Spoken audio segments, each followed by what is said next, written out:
Good afternoon, grade 12 learners.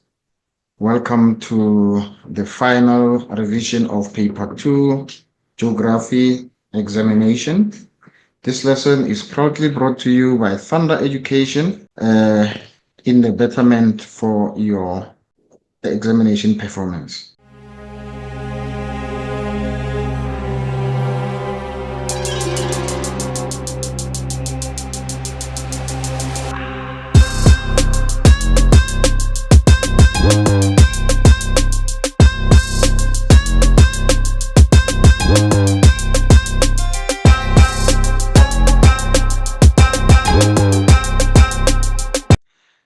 Today we're going to look at your paper 2, which you'll be writing on the 21st. Yeah, the paper is Rural and Urban Settlements and Economic Geography of South Africa, and it will have a map work. Let's look at the paper layout and the date for writing. You are going to write on the 21st November. The paper layout, it is out of 150 marks for 3 hours, and I understand some of you will be having concessions, so you'll have extra time to go through the paper. Now, let's look at question 1. What are you going to be writing on question 1? You're going to be writing on rural and urban settlements for 60 marks. It's going to consist of 2 short questions, 7 and 8. And then it is going to be 1.1 and 1.2, 7 or 8 respectively. And it will be followed by 3 long questions or source-based questions of 15 marks each. And all of the questions are compulsory. Please make sure that you answer all the questions. Even when you are not sure, you must make sure that you do your best to answer all questions. Do not leave blank spaces. Let's look at the composition of the final paper, composition of your final mark. So far, you have done 25% of the job. So congratulations, you have your 25% of the SBA, which is school-based assessment, all the tests and exams that have been writing throughout the year until prelim. So they make 25%. And now for your examination, you need 75% to add into the 25% that you have already worked for. And then we decide on the fate of yourself.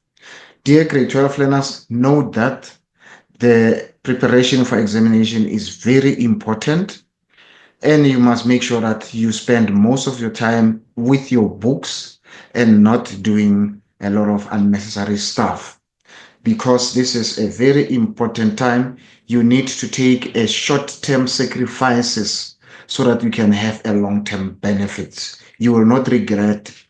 However, if you do not do well in the examination, it's not the end of world for you. I want to emphasize that. Make sure that you prepare yourself adequately and sufficiently so that you do the best that you can. And then if your best was not good enough, you are still good enough as a person. It's only the examination results. You cannot commit suicide. You cannot do anything stupid because you do not do well in your examination. So many people have not done well in examination, but they were not stopped by the one examination. This is just one of the examinations in your life, not the final examination. It's only final at school now, but it's not the final examination. You are still going to go through a lot of examinations in your life. You'll be writing paper 2, as I stated. The paper 2 will be on the 24th of November. Now let's look at the cognitive levels. You have 25%. 25% of your question paper is going to be low order questions. It's going to be your definitions. It's going to be quotations from the extract. It's going to be labeling the diagram, identifying features. So those are your low order questions. You can remember them. And if you get that, you will get 25% of your 25% of that question paper. And then 50% of your question paper is made of middle order questions.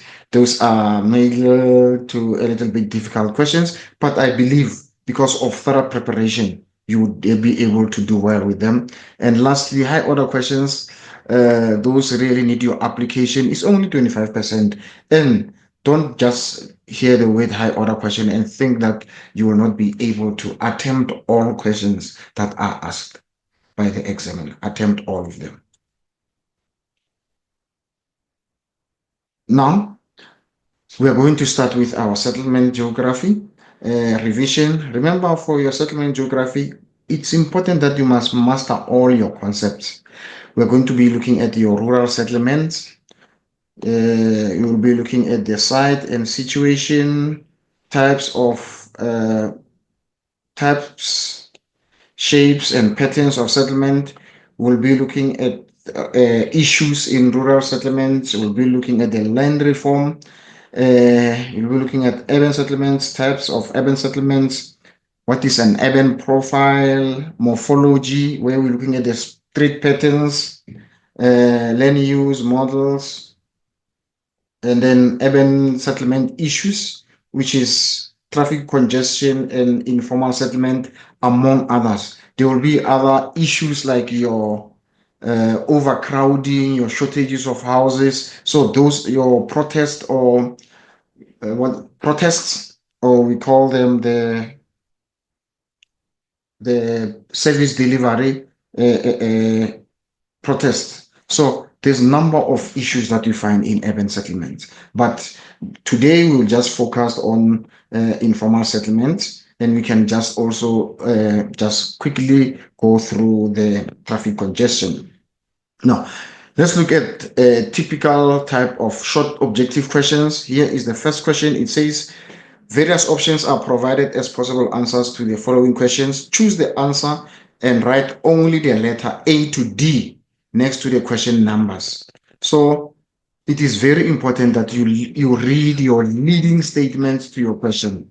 You cannot start answering the questions before you read your leading statement. Make sure that you understand your leading statement because it's giving you an instruction, or actually it's giving you a clue, and then the question will give you instruction. Now, the first question is the statement is choose the answer and write only letter A to D next to the question numbers, and then you have those. The first question says, the pattern of the settlement at A is. Now, where is the settlement? The settlement A. And then what is the question saying? It says the pattern. So you need to look at the pattern. Remember now, when you're speaking of the pattern, we got two types of pattern. The patterns that you have either nucleated or you have dispersed pattern. So those are the two patterns that you have. Now, when you look at this, the first thing that you need to do, you need to answer your questions firstly by elimination. Isolated farmstead is not a pattern, and then village is not a pattern. So you only have two choices there. You have dispersed pattern and nucleated pattern. Now you're looking at the settlements here. Are they far from each other or are they close to each other? Then the answer will be that it is a dispersed pattern because the buildings or the settlements are far from each other. And then the next question says the shape of the settlement at B. So here at B, we are looking at the shape. We are not looking at the pattern now, the shape. So the settlements can be classified according to shape as well. So what is the shape at B? Is it T shape? Okay, this is more than a T. Okay, but this is a shape. You can leave it. This is cross. But this one, you can cancel it out because it's a pattern.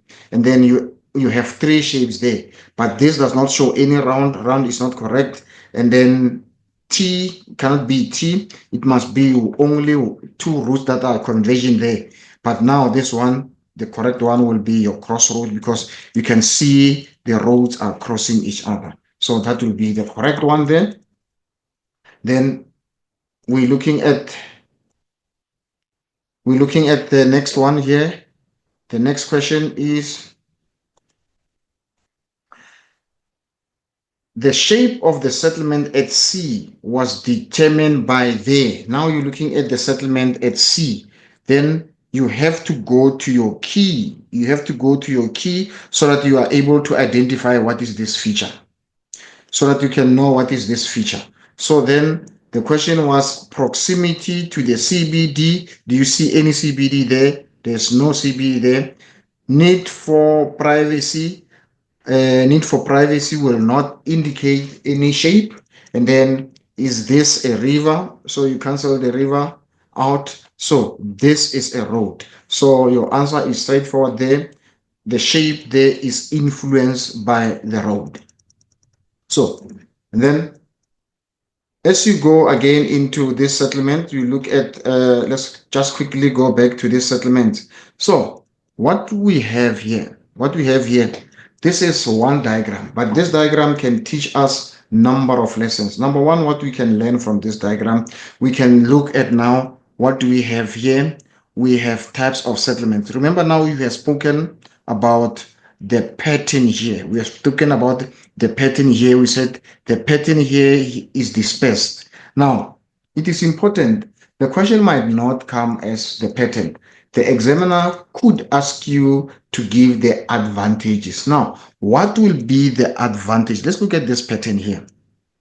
And then sometimes the examiner is very generous when he asks the question. He can ask you what are the advantages of staying at settlement A, or what are the advantages of staying at settlement B. So if the question is like that, it is very, or advantages or disadvantages. If it's like that, then the question is very easy for you. But sometimes the examiner can take that question to another level. He can make it a little bit specific and say, what are the economic advantages of staying at settlement B? So settlement B will be nucleated. What will be the economic advantages? That there will be sharing of resources here. The people that live here will share resources. So it's an economic advantage because they will not spend more money buying resources for themselves. What will be another economic advantage is that they will share the cost as well. They share the resources, they share the costs. But now it can be, what is the economic disadvantage? So when you're looking at this place and say, what is the economic disadvantage? Now you can say, okay, because now they are staying in small, okay, the land is fragmented.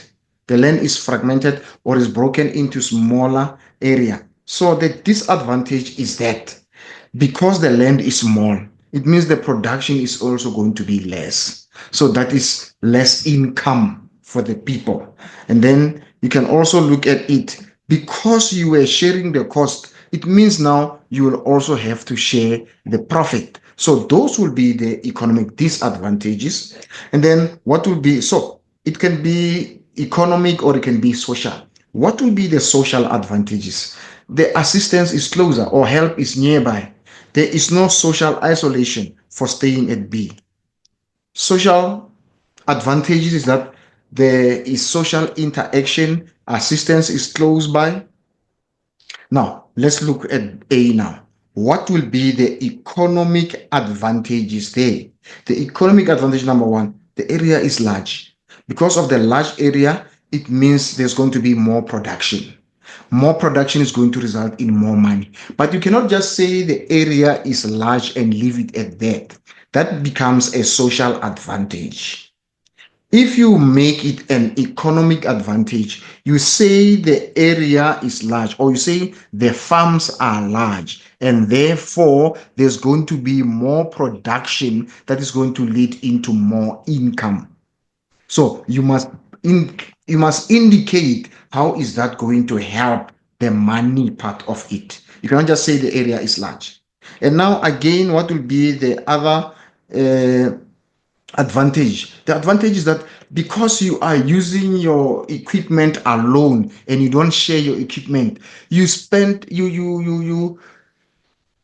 are going to experience less damages, and therefore you're going to save money. But if you are in this nucleated, because you are sharing resources, you are sharing equipment, so the equipment can break often because other people will be not using them correctly, or they will be misusing them, or the equipment will be overused. But here, the equipment will be used sparingly, and because it's individual person using the equipment can last longer, and therefore saving money for the owners. So those are the economic advantages there. But the economic disadvantage will be that because you are on your own, you carry all the cost.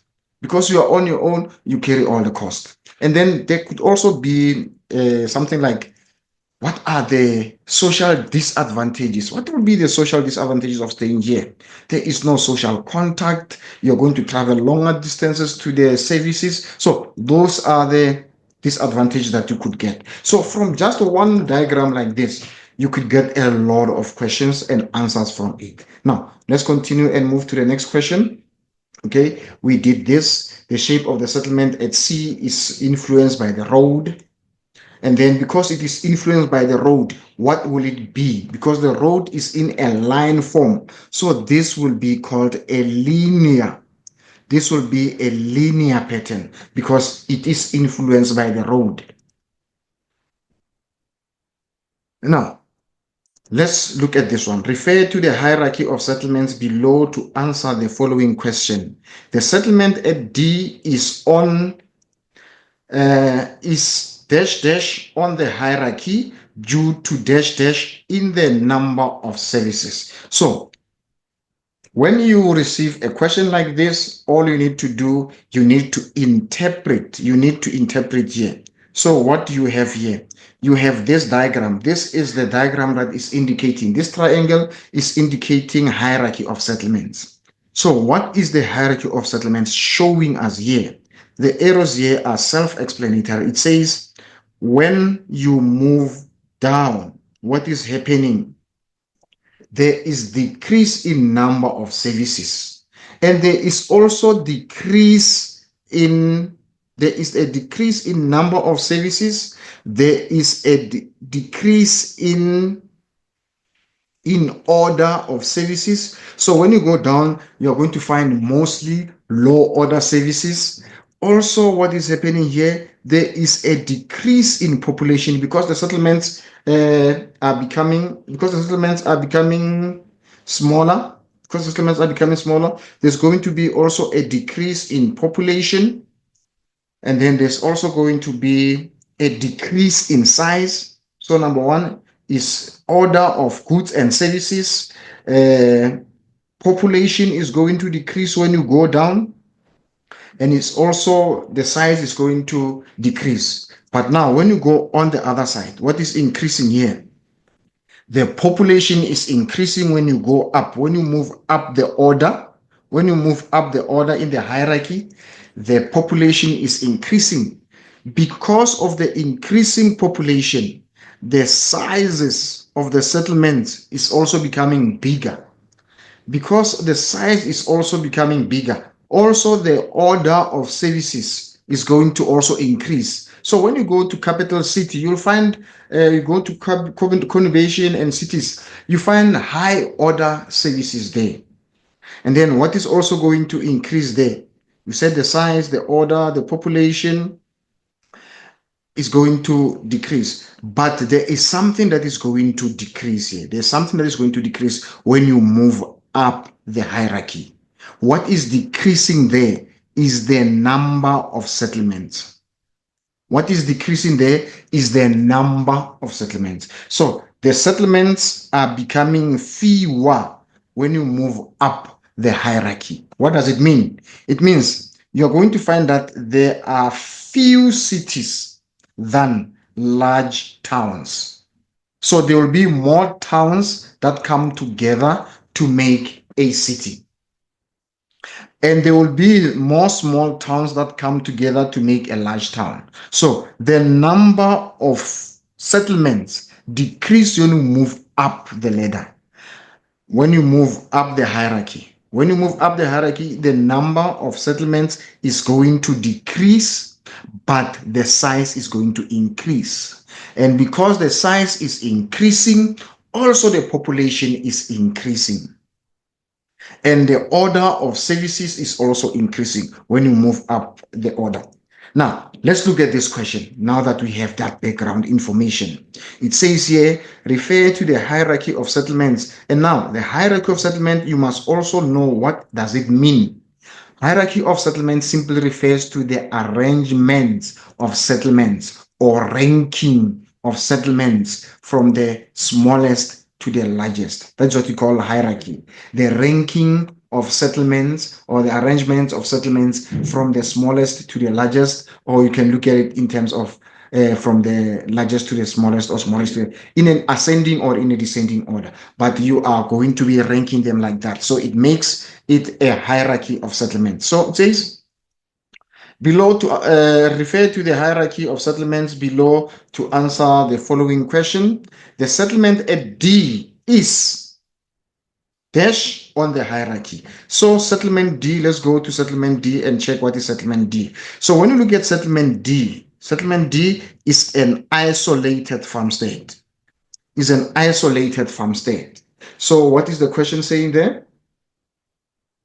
The question is saying settlement D is dash on the hierarchy. Is dash on the hierarchy. So you have to choose here. Is it higher or is it lower in the hierarchy? So this is your isolated farmstead. So the correct answer there, it is lower on the hierarchy due to in the number of services. So what is happening in the number of services? Are the services increasing or are they decreasing when you move down? When you move down towards the lowest settlement, is it decreasing or increasing? Because there are fewer people there, then the services are also going to decrease. So what will be the correct answer here? The correct answer is that the settlement at D is lower on the hierarchy due to the decrease in the number of services. Because it is found on the lower level, then the correct answer there will be A, which is Roman figure 1, higher, and 4. Now, here is the next question. It talks about types of settlements. What do we have here in types of settlements here? It says choose the word or the term from column B that matches the picture in column A. Write only the letter Y or Z next to the question number.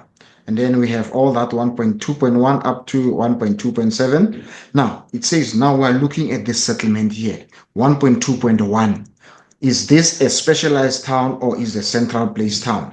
So when I'm looking at this, I don't see anything like other settlements around this. So number one, it tells me this cannot be a central place because it is not surrounded by any rural areas. So our first option there, it will be it is a specialized town.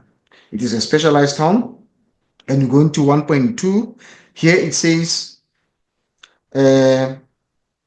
what is the settlement here? Is it gateway town or gateway town or gap town, or is it a break of bulk?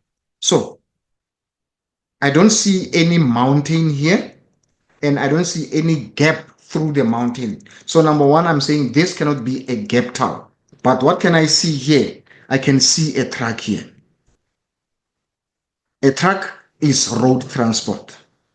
And I can see here there is a ship, a vessel. Now, this can be a break of bulk. Actually, this cannot be. It is a break of bulk. Why is it a break of bulk point? Because you can see a road and a water transport is replaced by a road transport. So a break of bulk point is where one mode of transport is replaced by another. So you can see cargo coming through the ship and is loaded into the truck. So this is what we call a break of bulk point or break of bulk town. So break of bulk where one mode of transport is replaced by another. Railway replacing water, or in this case, it is a road replacing water transport. So it's a break of bulk point. And then what we have here, Gap Town or Cape Town. So what is this town here? I can see there is Hex River Pass. So a pass is a gap through the mountain. So this is not a junction town because I don't see a lot of roads intersecting with each other. So this cannot be a junction town, but it is going to be okay, let's finish this one first. We said this one is a break of bulk point, and now this one is going to be this is a gap town. It cannot be a junction town. It's a gap because we have here what we call a Hex River Pass. So a pass, which would be the gap on the mountain there. And then what do we have here? We have a town called Kroonstad. So here in Kroonstad, is this a specialized town or is a central place town? If it's a specialized town, what does it specializes in? So we can't think of anything that is specialized in, but here we can see here's a town, and you can see here there's a rural areas here. So what do we call this town now? We can call it a central place town. We call it a central place town. Now you need to be able to define what a central place town is. A central place town is a town that provides urban functions to the surrounding rural area. Is a town that provides urban functions to the surrounding rural area. Or you can simply say it provides goods and services to the surrounding rural areas. So that's what we call a central place town. Now, what you need to know now when you're talking about central place town, you need to know this few concepts. Number one, a range. So here, people that stay in this rural area, they move to the town. So what do we call that? We call that a range. What is a range? Is the maximum distance. A range is the maximum distance. It's a maximum distance that a customer is prepared to travel for goods or for services. A maximum distance that a customer is prepared to travel for goods or for services. And this range that people are going to travel from this place to this place is going to be determined by the order of their goods. If somebody wants, okay, the order of goods, we have two types of order of goods. We have what we call low order goods, and we have what we call high order goods. So what do low order, how do you define low order goods? Low order goods are the goods that are not purchased frequently. Not, excuse me. Low order goods are the goods that are purchased frequently. Low order goods are the goods that are purchased frequently. That's your low order goods, like your bread, like your sweets, like the things that you use on everyday basis. Those are your low order goods, and they are characterized by a short range. You don't travel longer distance to go and buy bread, even if bread is going to be cheaper on the furthest point. But because you consider the transport cost and other things, you buy it closer to where you are because it's a low order good. And then we also have what we call high order goods. High order goods are what we call specialized goods. High order goods are specialized goods, and they are not purchased frequently. You might be using them frequently, like your phone, like your car. Those are high order goods, but you are not buying them frequently, even if you're using them frequently. So, for an example, when talking about a vehicle, you can buy a car staying in Gauteng. You can buy a car from KZN.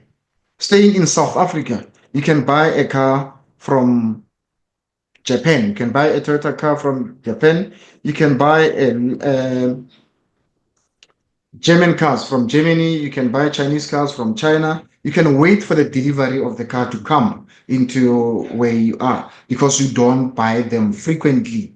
So those are your high order goods.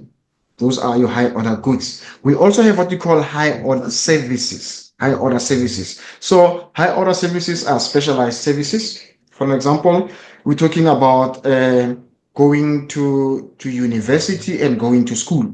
Going to school is not a high order service. Going to primary school, going to secondary school. That is why you find that the people that are going to a particular school are be coming from local area. But when you go to university, for example, when you're looking at the University of Witwatersrand, University of Witwatersrand or Wits University, it attracts students. It attracts students from all over the world.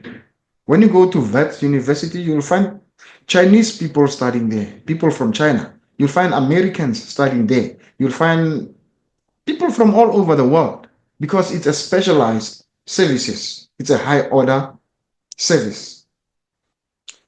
Let's say, for example, you have a headache and you have a small, just a light headache.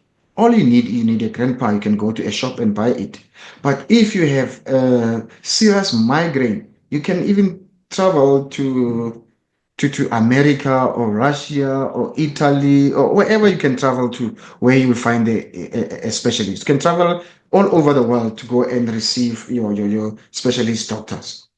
But for a simple headache that needs grandpa, it's a low order service. So You don't need specialized assistance for that. You just need to just water and grandpa, and you are sorted.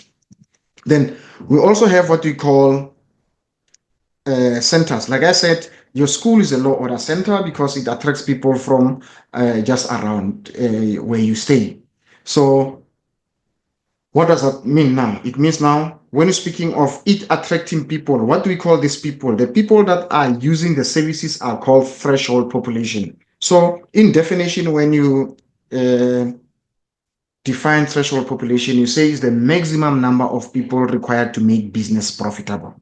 Maximum number of people required to make business profitable. We call that threshold population. So which means now, Wits University has a higher threshold population than your school that you are studying at. Your school that you're studying at has a lower threshold population because it's a low order center and doesn't have specialized goods and specialized services. But Wits University is a specialized center and therefore it has got bigger threshold population. And because it's got bigger threshold population, remember we said threshold population is the minimum number of people required to make business profitable.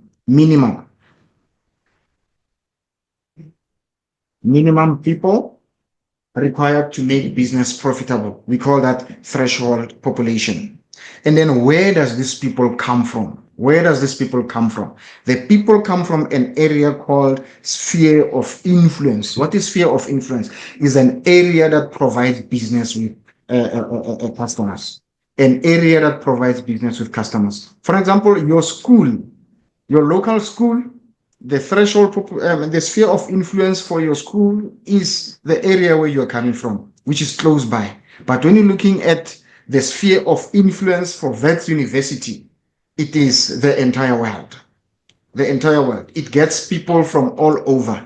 It gets people from all over. But it does not mean that it's going to accommodate everybody. But the people that go to that university will be coming from all over. It attracts people from all over the world. But I can't imagine somebody who will Google your school and decide to come and study at your school because coming from America or coming from anywhere far, because it is a low order center and it provides low order services. So it's got a small sphere of influence, which is your local area, and it's got a smaller sphere of it got small sphere of influence, which is your local area, and small threshold population, which is the entire people that are coming from your local area.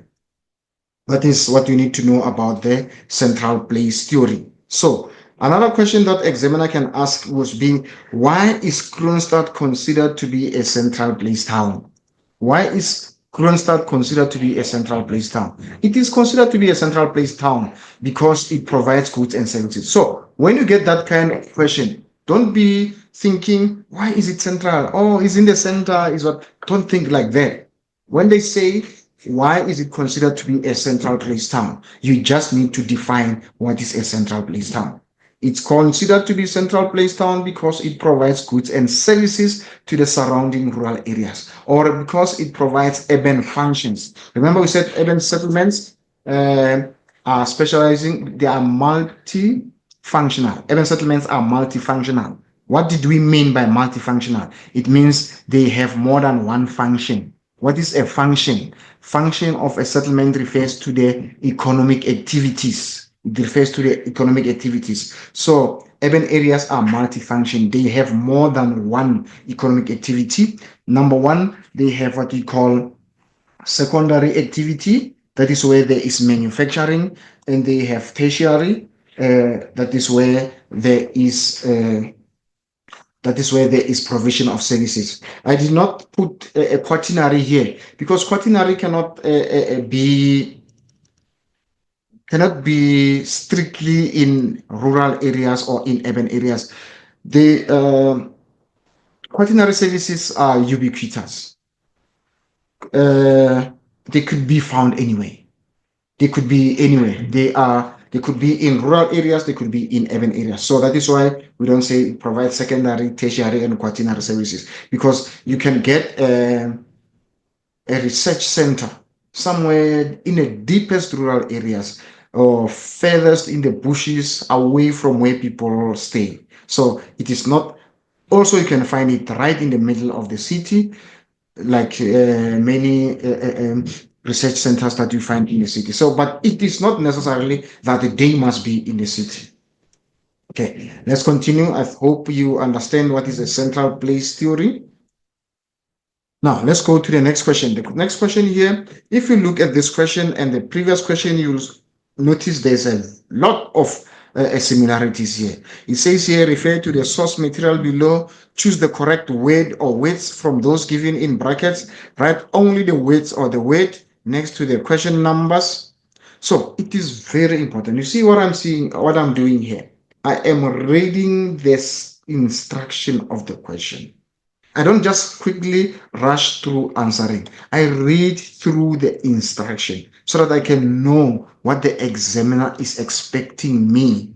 Do they want me to write alphabets only, or do you want me to write the names or words? So it's very important that you read. It says choose, write only the word or the word. So it's very important that you go through that. You understand what does the question want from you. It says the type of settlement in the figure is a rural or urban settlement. So this settlement, or what we see here, it is rural settlement. It is very clear. This settlement, why do we say it's rural? Because you can see there's cultivation there, or there's cultivated land there. You can even see there, and you can also see the word farm boundary, indicating that there is a farm there. So it will be a rural settlement. And remember, when we're speaking of rural settlement, we say a settlement is rural because of its function. Because of its function. Rural settlements are unifunctional and they focus or they dominate mostly. The dominant economic activity is primary activities. What are primary activities? Is your fishing, is your farming, is your forestry, it is mining and hunting. So these are the example of a primary activities. So when you say a settlement is primary, we are classifying as when you say a settlement is rural, we are classifying a settlements according to function. And then when you're saying a settlement is nucleated, we are classifying settlement according to a pattern. And when you say a settlement is a metropolis or it is a conurbation or it's a town, we are classifying a settlement according to the size and complexity. So sometimes you can be asked a question in those lines. The settlement is rural because of, then the options will be, is it because of population size? Is it because of pattern? Is it because of function? Or is it because of any other thing? So if they say the settlement is rural, you must know it is because of function. It is not because of pattern and it's not because of size. If they say the settlement is a town, it is because of size and complexity. Is it because of pattern? You must know once we say town or we give isolated farmstead, we say what? Uh, Town, small town, village, it's because of size and complexity. And when you say the settlement is nucleated, it's not because of the size, it's not because of the pattern, it's not because of the size, it's not because of the shape, it's because of the pattern. So you must be careful how we classify settlements. Okay, let's continue. These settlements are associated with primary, tertiary economic activities. It's rural settlement, so it is primary. We'll quickly go through that. It's primary settlement. It is rural, so it is primary. The physical factor that contributed to the choice of site of this settlement. Now you must know what is site. A site is a precise piece or exact piece of land where a settlement is found. So what influenced this? Is it built on the mountain? No, it is the factor. The factor that influenced the site here is water or mountain. So it is water because you can see river there. So why will river influence the site of the rural settlements. Water is used for irrigation. Cultivation at A is more likely to be small scale or large scale in nature at A. Now look at A and look at B and look at C. So when you look at this diagram and you look at the diagram on the previous pages, you can see the questions, the diagrams are the same. It's just that there's different diagrams that are used here, but they are the same in terms of the what they are indicating. So what you see here and what you see here is the same. Is the same. So what are you looking at here? You are looking at A here. You are looking at an isolated farmstead. You are looking at an isolated farmstead, and here you are looking at a nucleated settlement here. But here it is dispersed pattern. It is a dispersed pattern. Here it is nucleated. Now, when you are looking at A, more likely to is it more small scale or large scale at A? At A is more likely to be large scale. Why? Because it is isolated and therefore there's large land that is available. But at B, it will be more likely small scale because it's very close to each other and therefore the land is going to be fragmented. So when you're looking at this diagram, is the same diagram as the diagram that we started with. So I hope you can see the similarity between the two diagrams. Settlement A may be ranked lower or higher. So settlement A is the same. This is the same question. This is the same question as this one, the settlement at D. So settlement at D is the same as settlement at A. It will always be ranked lower. This settlement will be ranked lower. So it's the same settlement. It's the same. A is same as D in the other diagram. A is the same as D in the other diagram. So the settlement A will be ranked lower because it is an isolated farmstead than settlement B on the settlement. So settlement B here will be your hamlet. You can see it's a loose grouping of isolated farmstead, but that one is an isolated farmstead. Then they say the settlement shape at C is stellar or linear. So we go to C. Where is C? I can't see C here. Okay, I'm looking for C. The settlement at C is a stellar, or is it? Okay, now here is our settlement C. It's shown here. Is it stellar? Stellar will mean that there is more than one intersection. More than one intersection will result in a star kind of shape. Stellar will result, more than one intersection will result in a star shape. But here, I don't see intersection, I just see one road here. So it cannot be stellar. The correct answer there will be linear because you can see it's in a line form. The shape of the settlement C is determined by the access to water or transport. So you're looking at settlement C here. You're looking at the settlement C, and it is clearly written there, road. So the shape there is not influenced by water, but it is influenced by transport. Now, pollution or soil erosion is more likely to affect the farmers in settlement C. So now when you're looking at here, you can see the area here is steep. So usually rural areas do not experience a lot of pollution, but they do experience a lot of soil erosion. So because of that, the correct answer there will be soil erosion because it's on a steeper gradient, and so it is more likely to be affected by soil erosion after precipitation or because of wind or because of any other agent of soil erosion. But the correct answer there will be soil erosion. Okay, let's move to the next question. Now, let's look at this concept of settlement. Now, a decrease in rural population is going to result in rural depopulation. Okay, now when I want us to look at these concepts, how they build up. I want us to look at these concepts, how they build up. Number one, we have the concepts called rural-urban migration. What is rural-urban migration? It's the movement of people from rural areas to urban areas. Movement of people from rural areas to urban areas. So rural-urban migration is going to result in a decrease in population for rural area.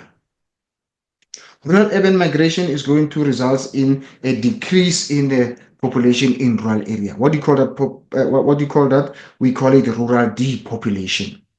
So when that happens, it's going to result because the people have moved out of rural areas. Where did they go to? They went to urban area. So what's going to happen to the number of people in urban area? Is going to increase. The number of people in urban area increases. Now, what do we get there? We have what we call urban growth. Urban growth. So, number one, what do we have? Rural urban migration, the movement of people from rural areas to urban areas. What happens when people move out of rural areas? The population decrease. What happens when people move into urban areas? The population increase. What do we call that concept where population increase? Urban growth. Now, once these people move in urban area and the population increase, what is going to happen now? What's going to happen now? These people are going to have more needs. They need more houses. They need more schools. They need more churches. They need more shopping centers. They need more everything, more industries. So what's going to happen now? The urban area was this such. Now we start expanding this urban area. We start expanding urban area. So what do we call that now? We call it urban expansion. We call it urban expansion. We call it urban expansion. So what is an urban expansion? So urban expansion is a physical growth of urban area. Is a physical growth of urban area. We call it urban expansion. Why does urban expansion? Urban expansion occurs because of urban growth. What is urban growth? Increasing a number. Increasing a number increases the needs of the people. So once the needs of the people increase, now we have to make urban areas bigger by building more houses, more schools, more roads, more shopping centers. And then what happens now? We're going to have what we call urban expansion. So urban expansion refers to the physical increase in the urban area. Now we have more schools. And now, when we eventually now look at the urban area, then we say we have this population, 20% of people found in rural area, and we have 80% of the population that is now found in urban area. Now we're comparing now the proportion in terms of the percentage. We compare the proportion. Now, what do we say now? We say what has taken place now. We say what has taken place now is urbanization. What has taken place now is urbanization. So what is urbanization? Is the increase in the proportion of the people living in urban area, or is simply the increase in the percentage of the people living in urban area. So you see, it builds up. But where does it start? It started first in rural depopulation where people move to urban areas. When people move to urban areas, they decrease in rural areas, which is rural depopulation, and they increase in urban area, which is urban growth. And once they increase, they are having more needs. Then we start to build more houses for them, more schools for them. Then the urban area expand. We call that urban expansion. Now, once we have that urban expansion, now we look at urban area, more people or higher percentage of people in urban area than in rural area. So what do you call it? We call it urbanization. Then what do we have lastly now? We have now what we call urban sprawl. Now, it means now urban area is now growing into, it's uncontrollably growing, or our wetlands are now going to be destroyed, the natural vegetation is going to be destroyed. Now, it is the formless increase or the formless growth of urban settlement. We call it urban sprawl. Now, it's undesirable growth of urban area, or it's a formless expansion of urban area. That is what we call urban sprawl. Now, with that background, let's quickly try to answer this question. The process whereby an ever increasing percentage. So once we speak of a percentage, it refers to urbanization. Now, we have this other concept here that is called level of urbanization. So what is level of urbanization? It means it is the proportion of urbanization in a particular area.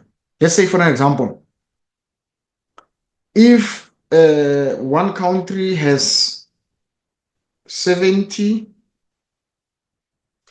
has got 30%, and the other one has got, this is urban, this is country A, and this is country B. If country A has 80% of its population living in urban area, and country B has 70% of its population living in urban area. Now, country A will have higher level of urbanization than country B. So country B will have lower level of urbanization. Then we have another concept of rate of urbanization. So rate of urbanization is the speed at which urbanization is taking place. So what do you mean by that? In poor countries where rural areas is heavily stricken by poverty, in poor countries where population in rural area is suffering a lot of poverty, we are going to experience the high rate of urbanization. There's going to be more people moving out from rural areas to urban areas. So the rate refers to the pace or the speed at which urbanization is taking place. But the level it simply refers to the proportion in terms of the level at which the percentage is already living in urban area. It can be low. So the level of urbanization is higher in developing countries. There are few people that want to go to rural areas. In developed countries, in the developed countries, the level of urbanization is high. In developed countries, the level of urbanization is high, and therefore there are few people that want to leave their rural areas. People that are living in rural areas in those rich countries, they are content, they are happy to stay there. So the level of urbanization is high. But the rate of urbanization is low in those rich countries. They are not rushed. They are not rushing out of rural areas. But in poor and developing countries, the level of urbanization is lower, but the rate is high because there is high poverty in rural areas. So the people are moving out of rural areas. They want to go to urban areas. Now the rate is high, but the level is low for poor countries. So that is the level of urbanization and the rate of urbanization. So unplanned increase of urban areas, this will be your urban sprawl, or this uncontrolled or unplanned increase of urban area. And then increase in the number of people living in urban areas, increase in number. Now, when you're speaking of number, it is growth. But when you're speaking of percentage, it is urbanization. The ranking of settlements according to size and function, that is your hierarchy of settlements. And then movement of people from urban areas to rural areas, that is your counter urbanization. And then increase in the actual or physical size of urban area, this is your urban expansion. This is your urban expansion. That is the increase in physical area. Now, when we have more shops and more buildings. Trying to move forward here.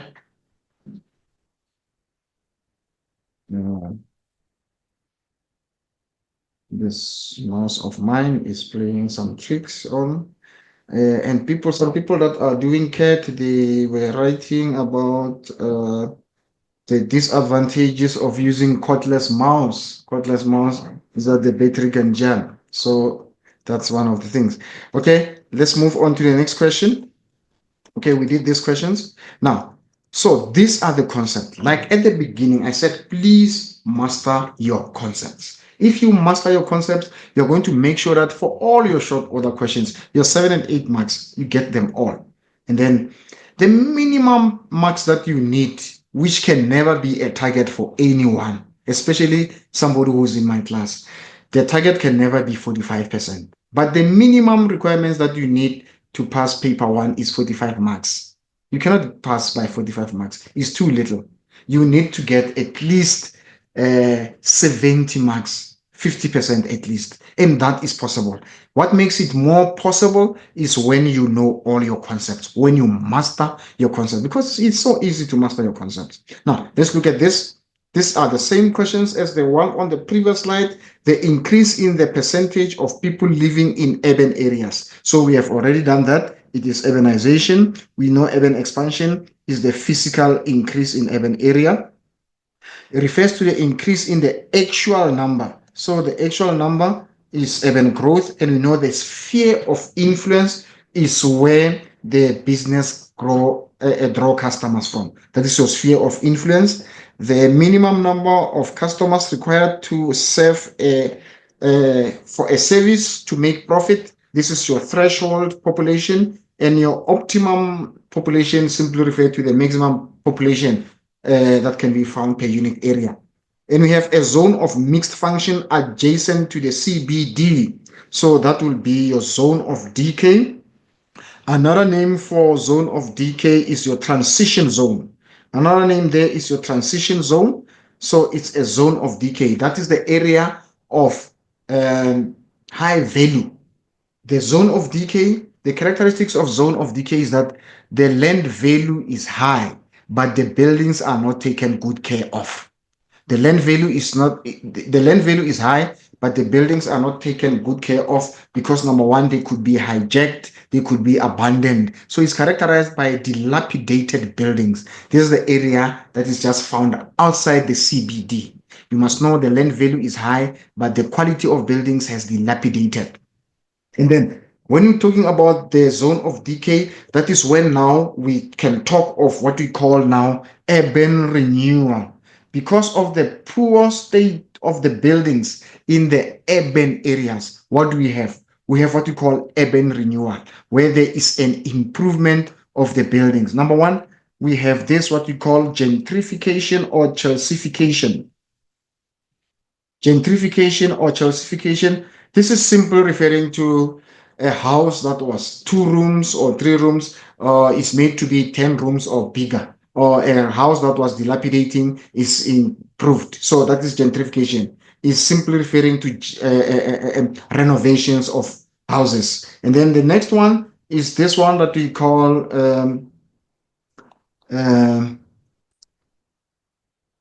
what do you call this? We call it facadism. We know of facadism. So what are people doing here? They preserve the face of the building. They preserve the face of the building or the facade of the building. So gentrification, let me quickly go back to gentrification. Gentrification can also be called Chelseafication.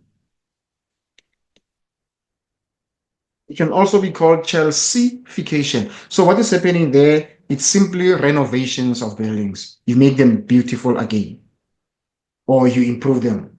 Now, facadism. What is happening there? The old structure that have got some sentimental meaning to the owners. The people do not completely renovate them like they will do in gentrification. In gentrification, you'll see a completely new structure from the beginning, or it has been changed without preserving any part of the building.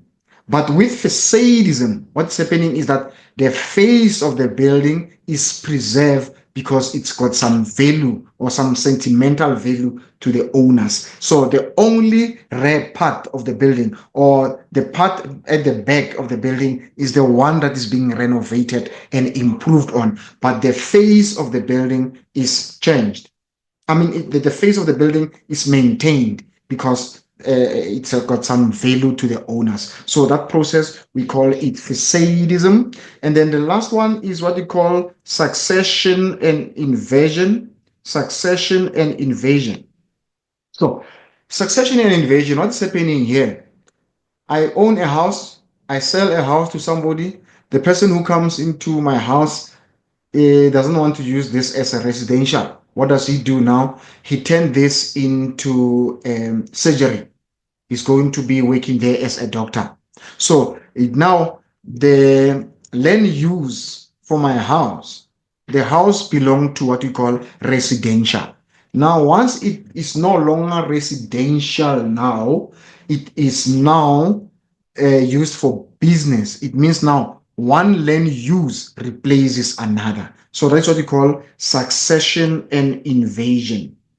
This is what we call succession and invasion. So these are the strategies that we do for urban renewal. This is urban renewal strategies. So our zone of decay or transition zone, it's going through those in order to preserve and in order to restore the buildings in the zone of transition, because that is where you find there's a lot of urban decay. There's a lot of urban decay. There's a lot of dilapidation of buildings in the zone of decay. So these are the strategies that are used in order to revive or sustain or resuscitate the beauty of the buildings in the zone of decay, because they are not well kept off. And why are they not well kept off? Because the owners are no longer there, because they have been hijacked, and therefore they are poorly serviced. There's no services.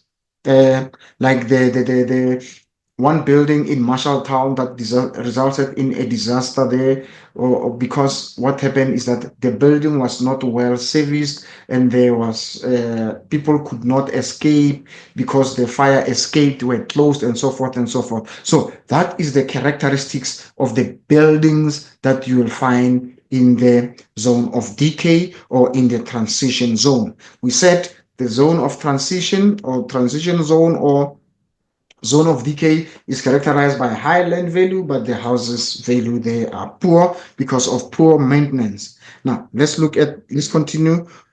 This contains mix of land uses like airports and sewage work. Is it transition zone or is it rural urban fringe? It cannot be transition zone, because transition zone you find it just outside the CBD. So the correct answer there will be rural urban fringe. That is where you find that. And the side view of the city from the city outwards, is it called urban profile or is it called urban morphology? So it is called urban profile. That's the side view of the city. So what is urban morphology? It simply refers to the shape of the city. So when you're looking at urban morphology, what are you going to be looking at? You'll be looking at the internal structure of the city. You'll be looking at the external structure of the city. So what we'll be looking at? You'll be looking at the street patterns. You'll be looking, is it a grid iron? Is it irregular? Is it radial? So that is when you're looking at the morphology. You're looking at the internal structure of the city. Then another question is uncontrolled growth or expansion of urban areas. We know that that is your urban sprawl. That is your urban sprawl. Okay, now we move on to the next question now. Um, quickly go through this. Um,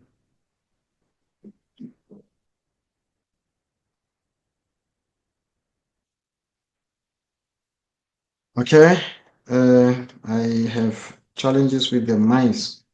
I don't know the plural of mouse and mice. All right, fine. The more, okay. Now, let's look at your data response questions. Let's look at your data response question. Tips for answering these questions. Always read the data or information source before you attempt a question. So, remember, you are given a 10 minutes reading time before you start answering the question. Remember, when you get your question paper, read through the questions and decide where are you going to start. Are you going to start answering with question 3, map work? Are you going to start answering with question 2, economic geography? Or are you going to start with question 1, rural and urban settlement? You must make that decision. You are not forced to start with question 1, followed by question 2 or question 3. So long as you're going to answer all the questions, because all the questions are compulsory, you can choose to start with any question. Use approximately 5 minutes to read the data. If you it gives you a mental image of what the information is about.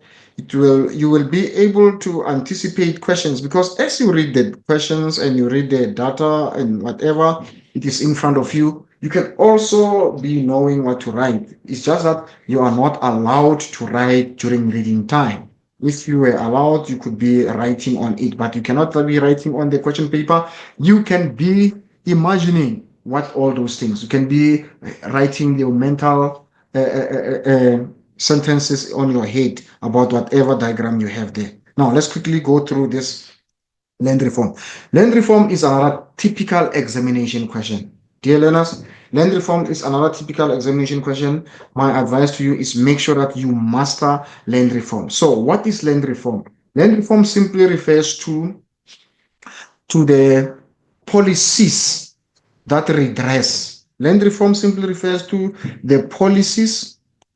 What are the policies doing? The policies are doing redress.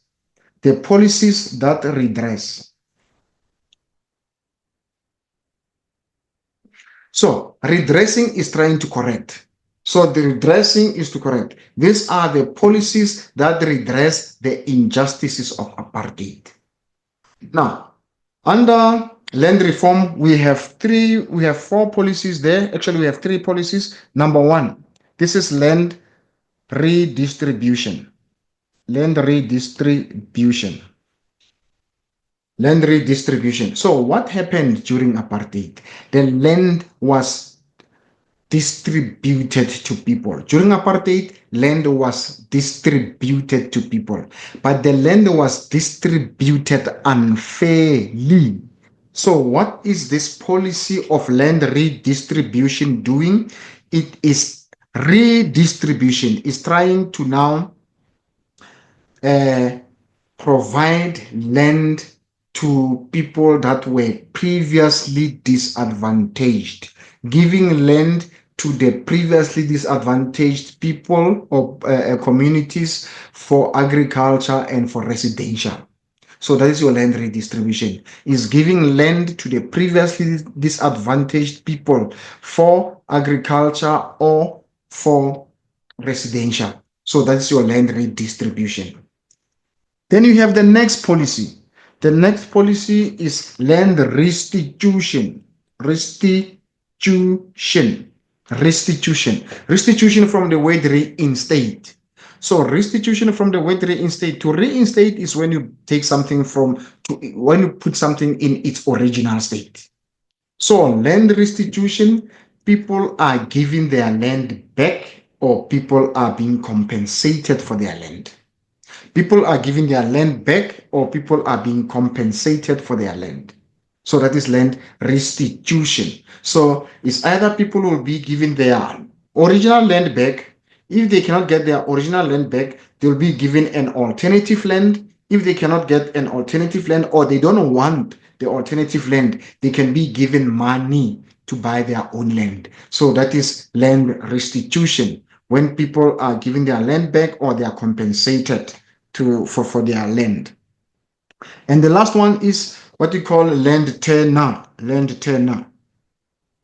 So what is land tenure doing? Land tenure is protecting people's rights for the land, protecting people's rights to the land. That is your land tenure. So what does land tenure do? It protects people's rights to the land in which way? For example, if a person is renting a particular building or a particular house, and then an owner of that house feels that that person, he wants his house back, the person cannot just chase a person out of the property. They need to find alternative for a particular person if they want that person out. Or you are working in a farm, but you are no longer productive. A farmer cannot just chase you away before finding you an alternative area to stay. So that is your land tenure, is protection of people's rights to occupy the land. And then restitution is when the land is given back to people or people are compensated. And redistribution is when the land is given to the previously disadvantaged people for residence or for farming or for any other purpose. Now let's look at question 2. It says 1.3, which evidence from the article suggests that claiming back land is a success in our area? So not going to go into this question because this question is not actual concept, is in particular is direct to the concept, is direct to the concept.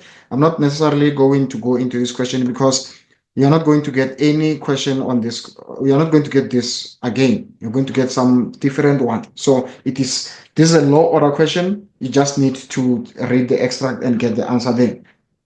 Explain the challenge faced by the Bino family in terms of water. Also, this one, it's just directly referring to the concept. I choose not to go into this one because we have to go through a lot of things. I will look only into the concept matters, which are possible examination questions even for future examination. But these ones that you can simply get the answers from this one, I think it will not help us a lot going through that. Explain why Bino family's land reform is a success story.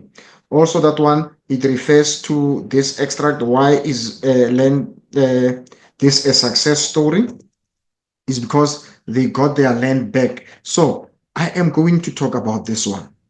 In a paragraph of approximately 8 lines, explain why the process of land reform is advancing slowly. So this is a concept that you need. It's not based on any extract, this one. It's something that you need to take into the classroom. It's something that you need to learn. But these kind of questions are these are the low order questions that you're going to get the answers from the extract that you'll be reading. But this one here, the reason why the process of land reform is advancing slow in South Africa. First reason is because of the lengthy process, because of the long processes. The processes are long. And number two, why is it advancing so slow? Because there is willing buyer, which is the government, but there's a willing buyer and there is unwilling seller. Unwilling seller. People do not want to sell the land that they own. Number three, why this is taking this long is because people do not have proof. No proof. There is no proof. People cannot prove that this is my land. And because of people do not have proof to prove that this is their land, that is why it takes longer distance. That's why it takes longer distance. And another reason would be because lack of funds. Lack of funds. For you to go to court, you need a lawyer. So if people don't have funds, they might not have somebody to represent them in court. They might not have somebody to represent them in court. And other reason why it will take this long is simply because of uh, it is because of corruption. That's another reason. That's another reason why people will not, why this process will take long, will take long, because there could be people that are bribing their ways through the cases and other things. Now, let's look at the other question here. The other question on land reform again. So, my advice is pay attention to your land reform. Make sure that you understand what land reform is. Land reform, we said land reform refers to the policies that redress. Okay, define the term land reform. We spoke about that. Quote three important factors from the extract that South Africa's land reform program is ignored. I said this kind of question is a question that is direct from the extract. You can read through the extract. Provide one reason why land reform is necessary in South Africa. Okay, this one is not based on any extract. This is a concept. Why is it important to have land reform in South Africa? Number one, it is important to give people their land back. Give people land back. It is important so that people can get their land back. It is important so that it can improve food security. How will land reform help to improve food security? When people have land, they can do farming. Again, why is it important? People are staying in informal settlements so that people can have residential area. People can have residential area. People have residential area. They can have a places to stay. So provide one reason why land reform is necessary in South Africa. So it is necessary. Why is it necessary again? It is necessary so that we can redress the injustices, because that is the purpose of land reform, is to redress the injustices. So these are some of the reasons. Explain challenges associated with land reform that cause the government not to achieve their goal. So here you just go back here. What is this? The same question in a paragraph of approximately 8 lines. Explain why the process of land reform is advancing slowly. So this question, where am I now? This question is the same here. Explain 2 challenges associated with land reform that cause the government to achieve their goal. So it's the same question. It's the same question.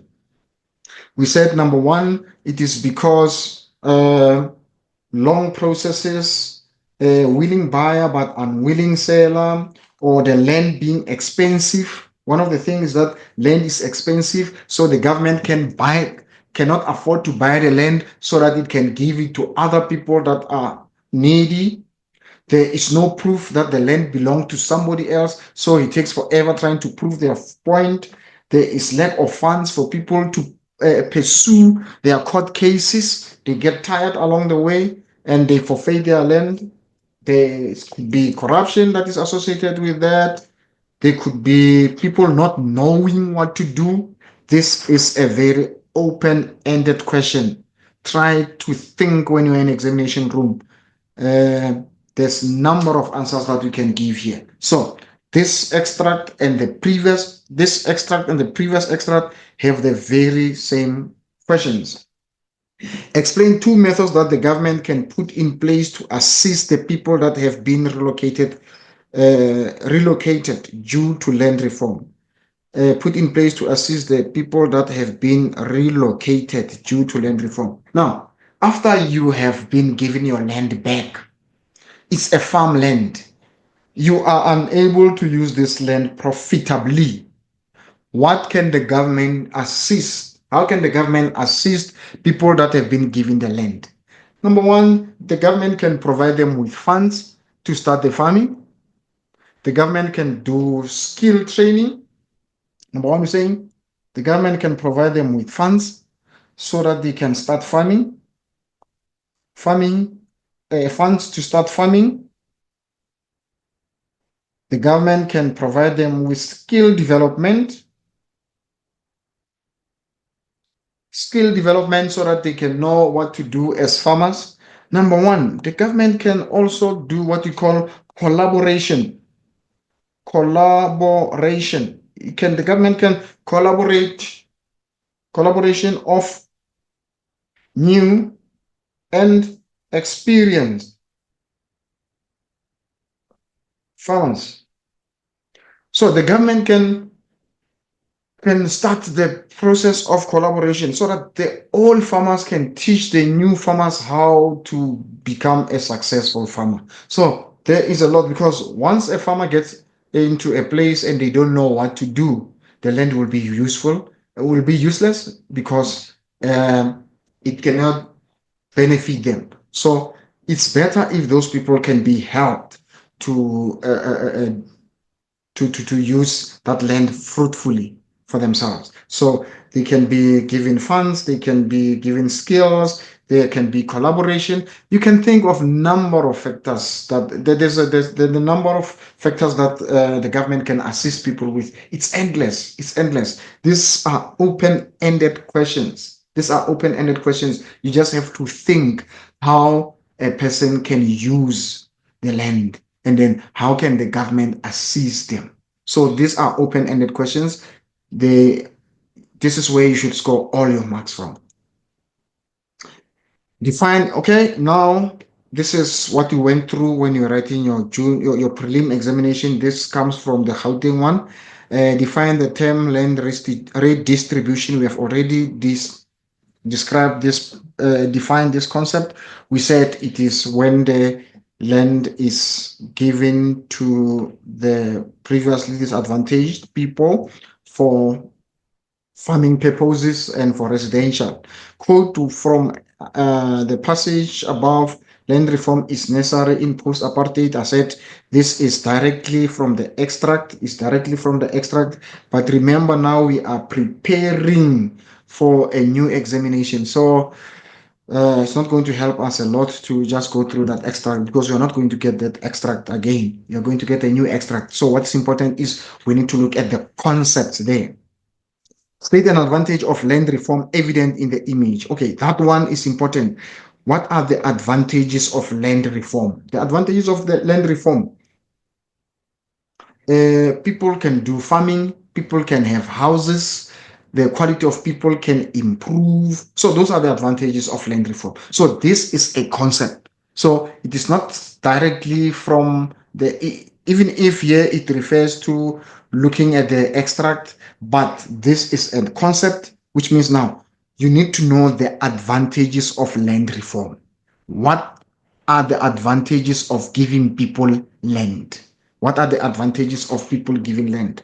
So that people's quality of life can improve, so that there can be food security, so that people's dignity can be restored, so that people can have residential area. So there are a number of reasons. So number one, improve the quality. Let's say improve quality of life, residential. People can have place that they call home, improve food security,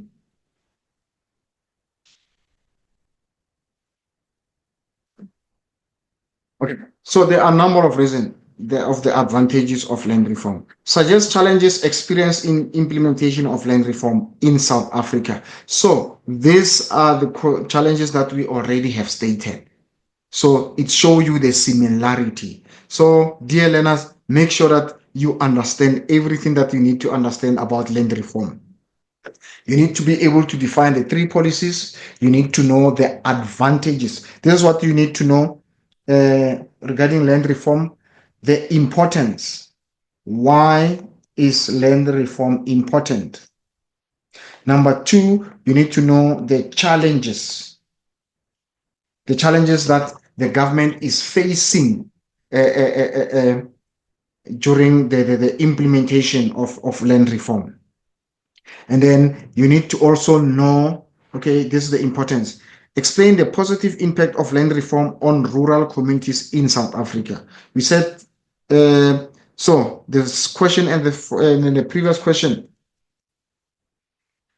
So same advantages. Explain the positive impact of land reform on rural communities in South Africa. What will be the positive impact? People can grow food. Number one, is going to improve in food security because people have land. Number two, what's going to happen there? People can also benefit from owning the land. It's going to improve the GDP of the country, or it's going to improve the economy of different communities. So those will be the importance of land reform. Explain the positive impact of land reform on rural communities. Number one, food security. So it's almost the same as the previous questions. It's almost the same as the previous questions. So the positive impacts are the same. The positive impacts are the same here. Now, let's look at this one. This one is referring to the land use zones. So you must know there's a difference between land use zone and land use. There's a difference between land use zones and land use. When you're talking about green belts. Green belts are the land uses in a city, but they are not land use zones because they are not tied to a particular place. Green belts are not tied to a particular place. What are green belts? These are the parks in the city. So they are not found in a particular place. They can be found anywhere. They can be found anywhere. So they are not found in a particular place. So they are not a land use zone, but they are simply land uses. But when you're talking about CBD, CBD is a land use zone because CBD is found in the city center. And then transition zone is a land use because it's found outside the CBD. So it can be found in a particular place. And the high income land use zone because they can be found in a particular place further away from the CBD because they are avoiding noise. Heavy industry is found closer to the transport or bulk transport routes and away from residential and away from the CBD. So they have a particular place where you can find them. But when you're talking about your green belts can be your parks. You can find them closer to the CBD. You can find them in the outskirts of the CBD. You can find them in the middle of residential area. You can find them outside the residential area. You can find them anywhere. So they are not the land use zones, but they are the land use because they are not found in a particular place. Now, let's look at the questions here. Identify the land use zone indicated by A here. This will be your central business district. Provide evidence from the sketch to support that this is a central business district. In characteristic, we say CBD is the most accessible. So what is the evidence here? It's because it is the most accessible. Roads, many roads or transport roads, can say roads or transport routes are converging in the CBD. So because it is the most accessible. But this most accessible also makes a problem for the CBD because it is the most accessible, so it experiences a lot of traffic congestion. So its accessibility can create inaccessibility again. Because it is accessible, everybody wants to go there. Everybody will also struggle to get there because it's going to result in traffic congestion and people will not be able to reach that place easy. So that is why now its accessibility creates an inaccessibility on its own because it is accessible because of the roads, but it's not easy to get to the city using those roads because of traffic congestion. Then provide evidence from the sketch to support your answer. We have that said that all transport routes are converging there. Identify a commercial activity in Parkville City that has been decentralized. So what is being decentralized here? This is the shopping center. What has happened there is what we call decentralization. The shops have moved from the city center to the periphery. So this concept of centralization and con conglomeration. Okay, we'll do that when we do economic geography. Let's quickly go through centralization. We'll do conglomeration when we go to economic geography so that we can see what is the difference between that conglomeration and centralization. Explain why the activity mentioned in question 1.43 has been decentralized. Why have why are businesses taking their businesses away from the city center? Why are the shops moving away from the city center? Number one is because of this high pollution in the city center, because the city centers are not accessible because of traffic congestion, because of high crime, because of high rent. So number one, there is high crime. This one is a concept. High rent.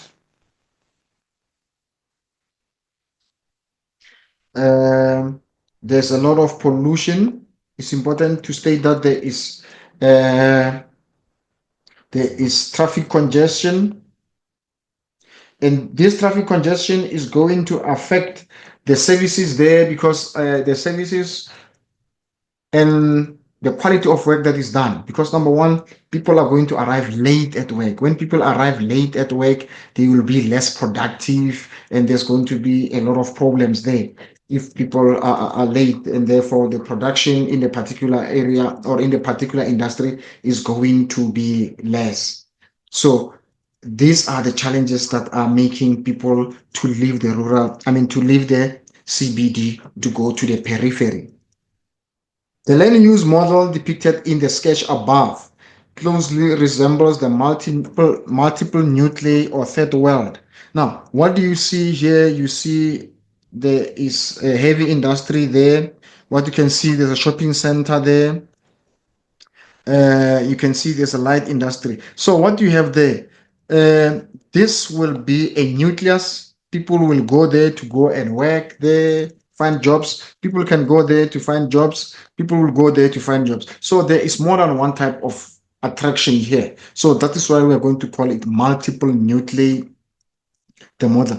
Remember your land use model. Your land use model are simply indicating the relationship between the land use zones. The land use model are simply showing the relationship between the land use models and not land use models, land use zones. And by that, I mean now we are going to be talking about compatibility of land use zone. So you have heavy industry here and you have high residential area. You can see this one is found on the other side of the CBD and the other one is found on the other side of the CBD because number one, they are incompatible. They are incompatible. They cannot be found in the same area because the other one is going to affect the other. So when you speak of compatibility of land use zone, it means can this land use zone be found next to another without affecting it? Can this land use zone exist with this land use zone without them affecting each other negatively?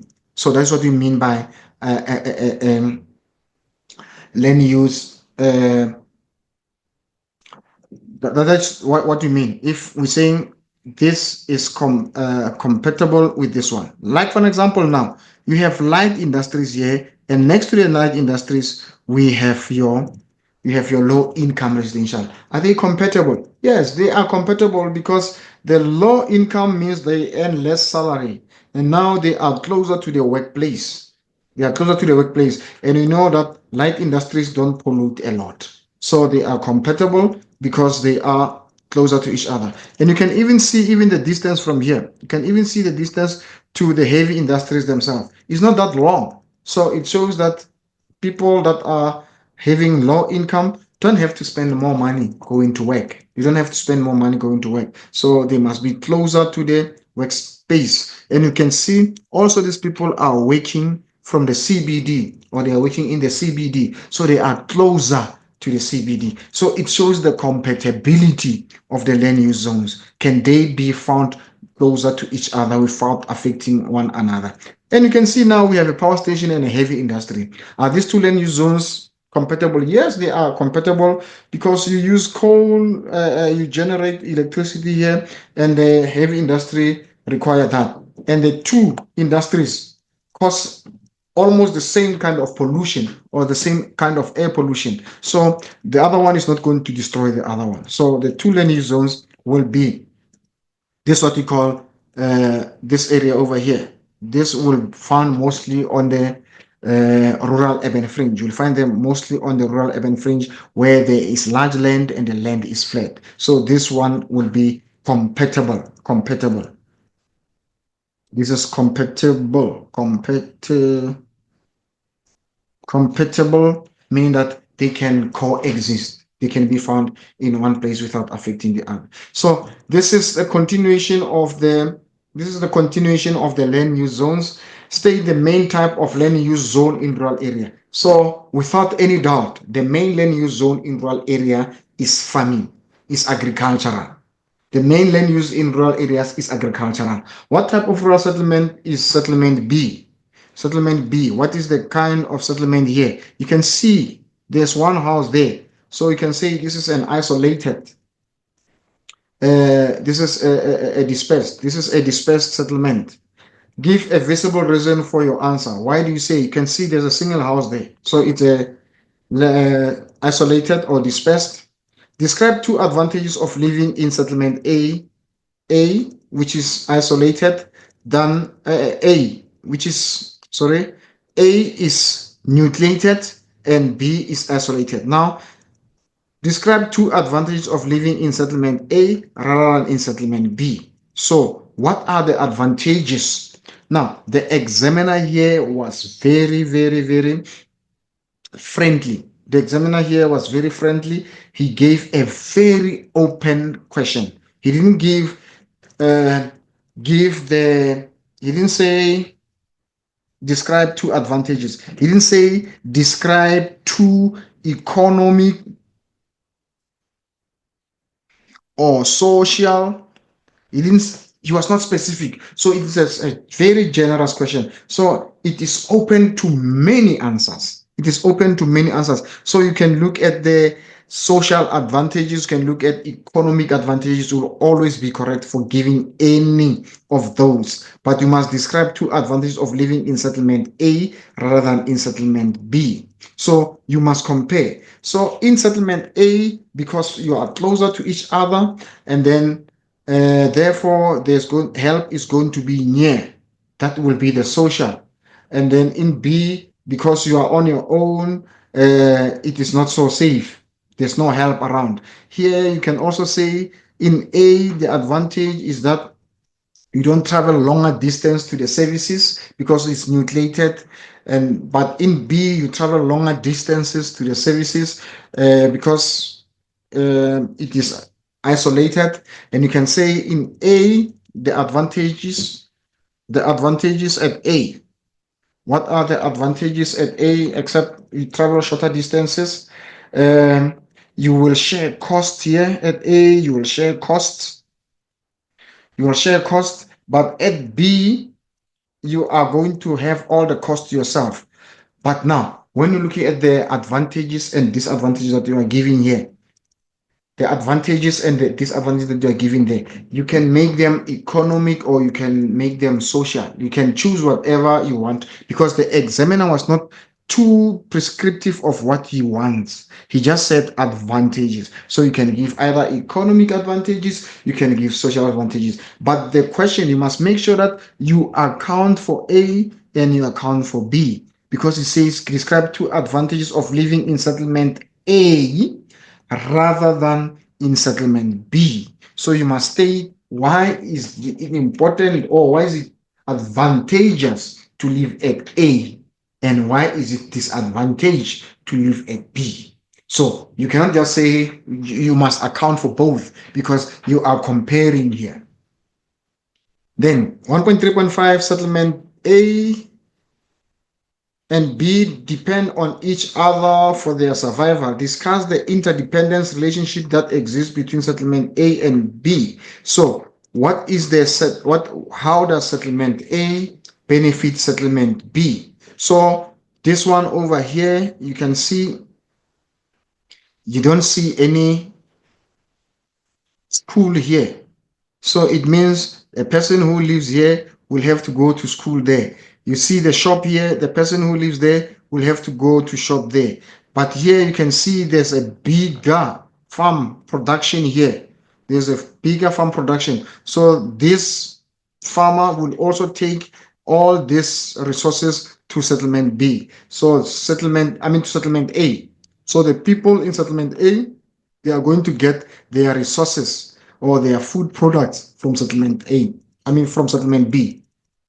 Why do I keep on saying A and B in opposite? So these ones, they're going to get these resources for schools, the resources for shops, they're going to get them from from A.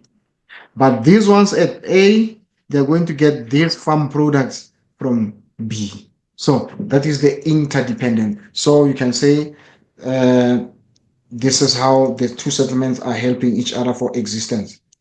So you can say the two settlements are compatible, they exist together.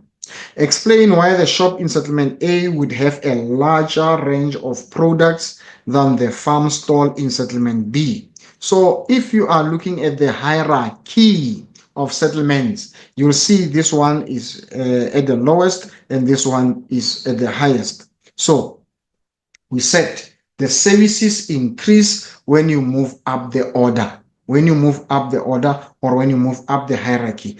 Explain why the shops in settlement A would have a larger range of products than the farm stall in settlement B. Number one, there is more people that is buying from there. There are more people that are buying from there. And number two is because A will be at the higher hierarchy or in the hierarchy, it's going to be higher than settlement B, and this one will be a higher order center compared to this one over here. So those will be the reasons why A will have more and B will have less. Now, what do we have here? Informal settlements. Okay, informal settlements are some of the challenges that we find in rural in urban areas. So when it comes to informal settlement, it is very important when looking at informal settlements. Uh, you must look at informal settlements are also called urban issues. As much as informal settlements are part of them, as much as informal settlements are part of the land uses, they are also what we call urban issues. We have a number of urban issues. We have informal settlements, like I said. We have traffic congestion. We have overcrowding. We have crime. We have a number of urban issues. And then when you speak of urban issues and injustices, an injustice is simply referring to the unfair treatment or unfair sharing of resources. You can have social injustice. Social injustice will be unfair treatment. And when you're talking about economic injustice, it will be unfair sharing of resources. Informal, it will be unfair sharing of resources. That will be an economic injustice. Now, here is the first question. Here it says, what is an informal settlement, or define the concept informal settlement? So what is an informal settlement? It's simply referred to a settlement that is built without the permission of the government. An informal settlement is the government that is built without the permission of the government. That is an informal settlement. And then name the cause of the people's death. Okay, this one, I'm not going to go through this one. How many people? I'm not going through this one. Again, okay, I'm not going through this one because these are only based on this extract. These are only based on this extract. But what is our interest? Our interest is the concepts. So, code 3 problems informal settlement experiences. So, this, even if it is not there, it is also a concept. It's very important for you to know what are the challenges that are facing people that are living in informal settlements. Number one, there is no service delivery. That's number one. No service delivery in informal settlements. Number two, poor or no infrastructure. Poor or no infrastructure. Okay. Again, there is high crime rate. High crime rate. Why high crime rate? Because the reason why people live in informal settlement. So when we're looking at the informal settlement, number one, you must look at number one, the reasons why do we have many informal settlements. And number two, when you're doing informal settlements, you must look at the challenges.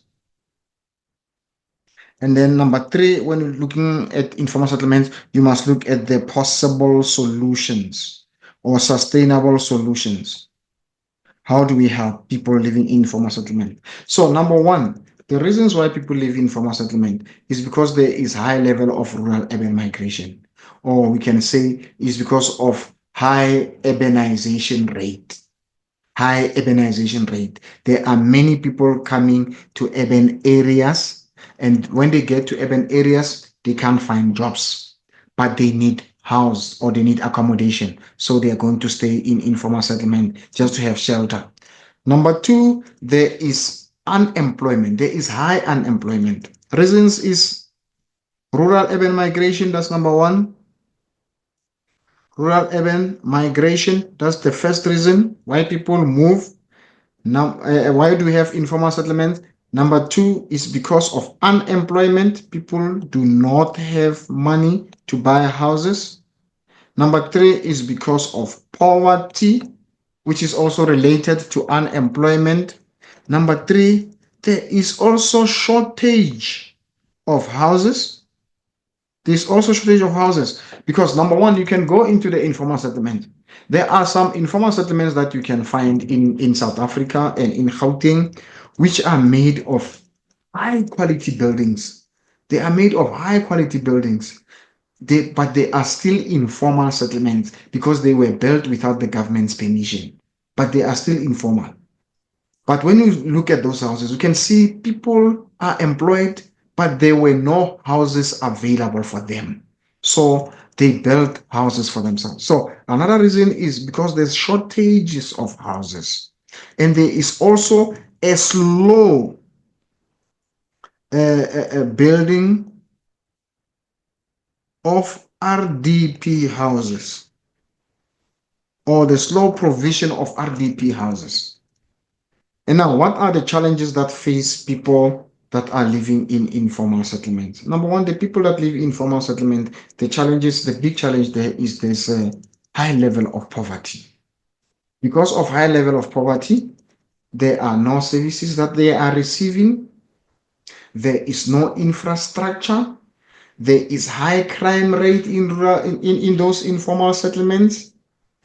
The areas are not accessible. The material that is used there is highly flammable. The living conditions are unhealthy because number one, they do not receive services for removal of refuse.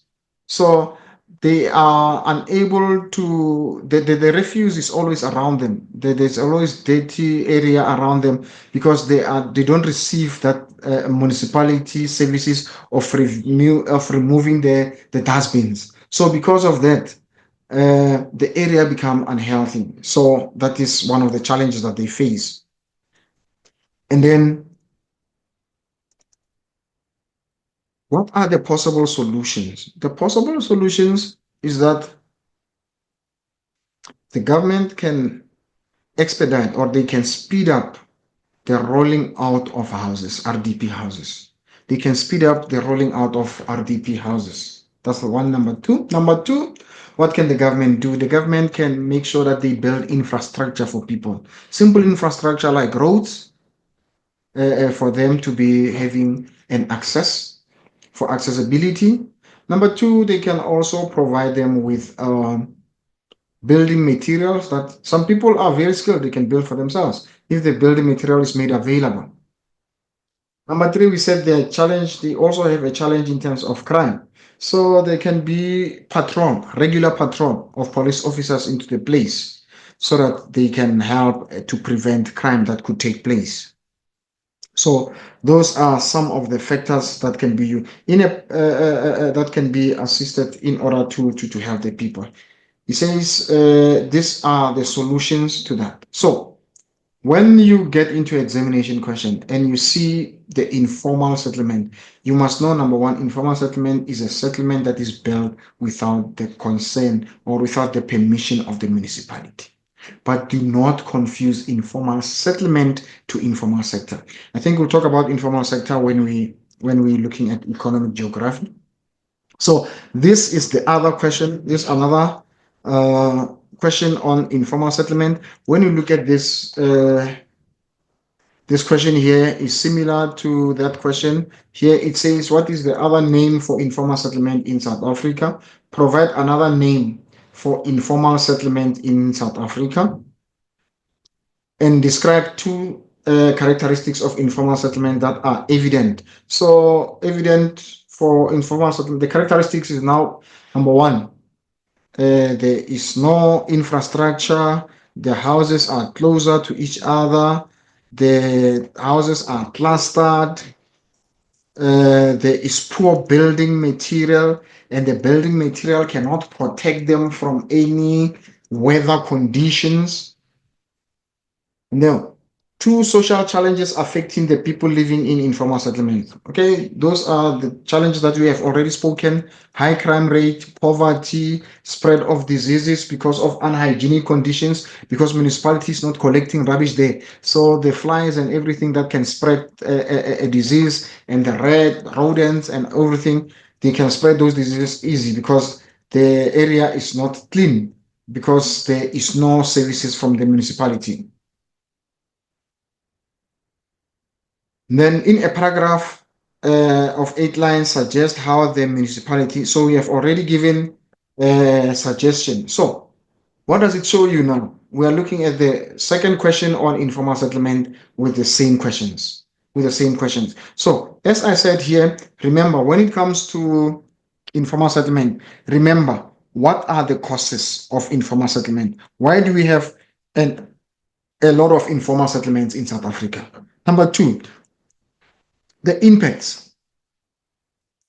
And then what are the possible solutions? So you can look at the impacts, or you can see the challenges that are facing the informal settlement. So now, when you're looking at this one, another name, describe two characteristics of the informal settlement that are evident. So you can see no proper infrastructure, no proper houses or building materials. You can see here, what do you see here?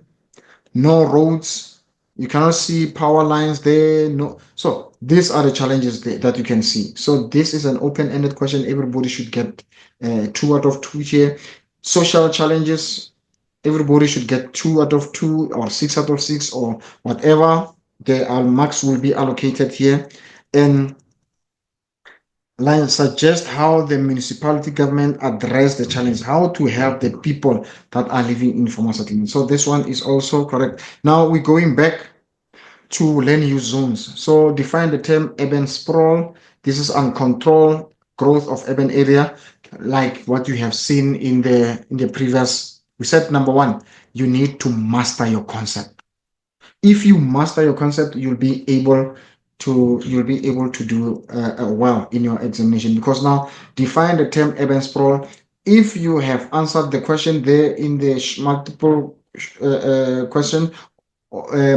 choice questions, or in those short questions, if you get this question again, you'll be able to answer it, because you have already seen what urban sprawl. It is uncontrolled expansion of urban area.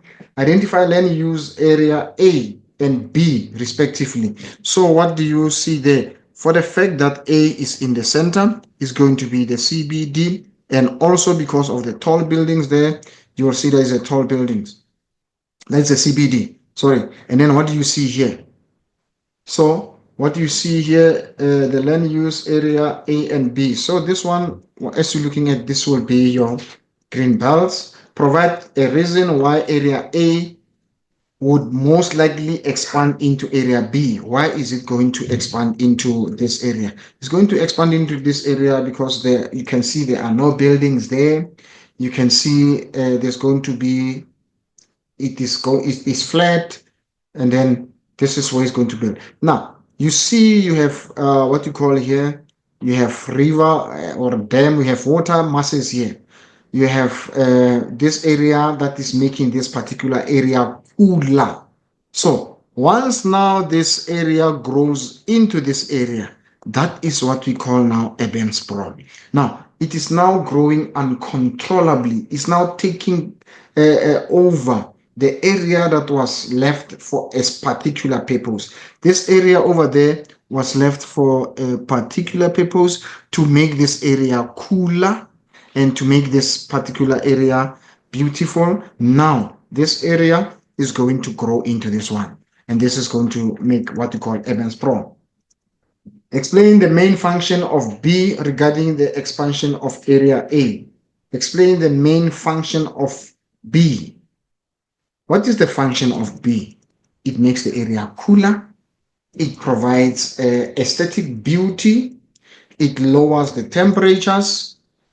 So now once it expands here, it means now is going to result in this urban area becoming warmer and warmer, because there will be fewer trees to absorb carbon dioxide. Name 3 advantages of area B. So we have already spoken about the advantages of green belts. It makes the area cooler in terms of temperatures. It brings about aesthetic beauty. It absorbs carbon dioxide. So it absorbs CO2, absorbs carbon dioxide. It makes the area cooler, reduces urban heat island, It is also habitat. It is also a habitat for number of species that are living there. Explain how new towns can solve the problem of expanding of area A into the protected area. So, how can the cities reduce urban sprawl? Explain how new towns can solve the problem of expanding of area A into the protected area. So this is the protected area A. What can the cities do in order to reduce that process of that area growing into there?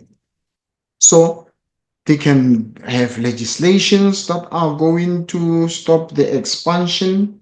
They can ensure that they do decentralization of this. So whatever the functions they want to move here, they can move them into another area apart from this one, which is the decentralization. They can also ensure that they do what you call counter urbanization, move the services into rural areas, move people to rural areas so that the job can be in rural areas and people don't have to come in urban areas to destroy this natural environment. Let's now quickly go through the economic geography and see what what you can expect. You said number one, you need to master your concepts. So we're going to be looking at the sectors of economy. We look at primary activity, secondary, tertiary, quaternary. Then you're going to look at your industrial regions. And under industrial regions, we'll just briefly go through PWV and Southwestern Cape. Remember, these are the ones that have been chosen for 2024 examination. Then we briefly go through coal farming and coal mining and beef farming.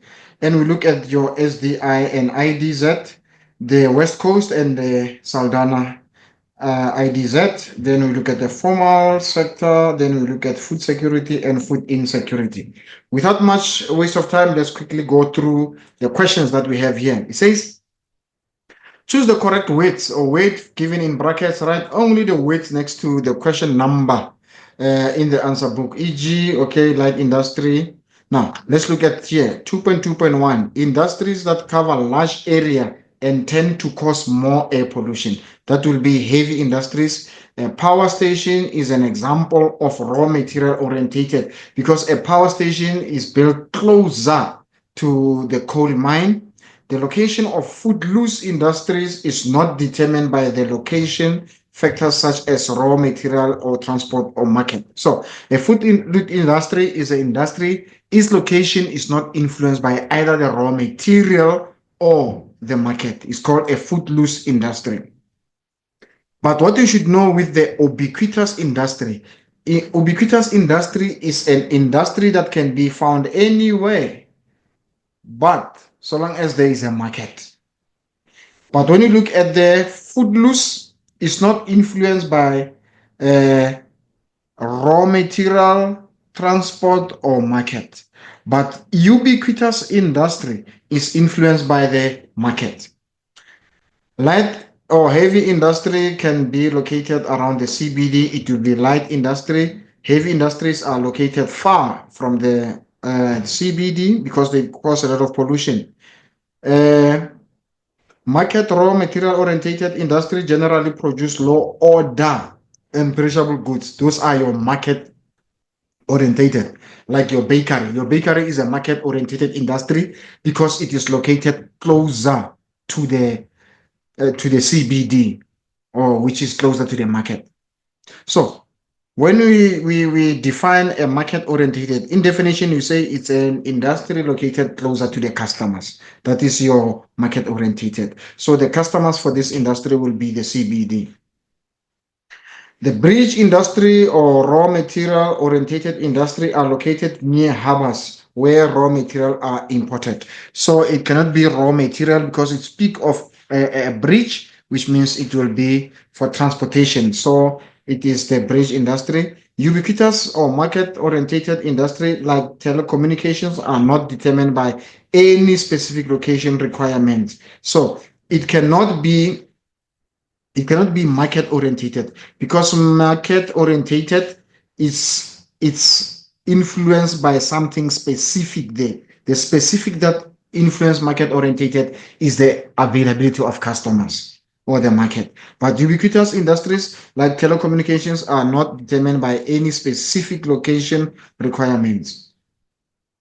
Okay, now we have to look at this. You choosing the correct weight, and then to make the sentence correct, you not to make the sentence correct, that fits the description here. Industries that make use of mostly machinery and technological equipment in the processing operations. What are those? These are it makes use of mostly machinery, technological equipment in their processing operations. Which industries are this? These are your capital intensive industries. These industries are not influenced by either raw material or market. So this will be your footloose industries. These ones will be your footloose. They are not influenced by either the market or raw material. Refers to the location of manufacturing concerned factories and businesses in certain core areas where bulk services are provided. So what is this? This is what we call agglomeration. Agglomeration. So agglomeration, this is referred to the location of manufacturing concerns, factories and businesses. They can be together. So, for an example, in your IDZ can be your agglomeration because it's an industrial development zone. That is your purpose-built industrial estate. It's a purpose-built industrial estate, which means that estate is for the industries.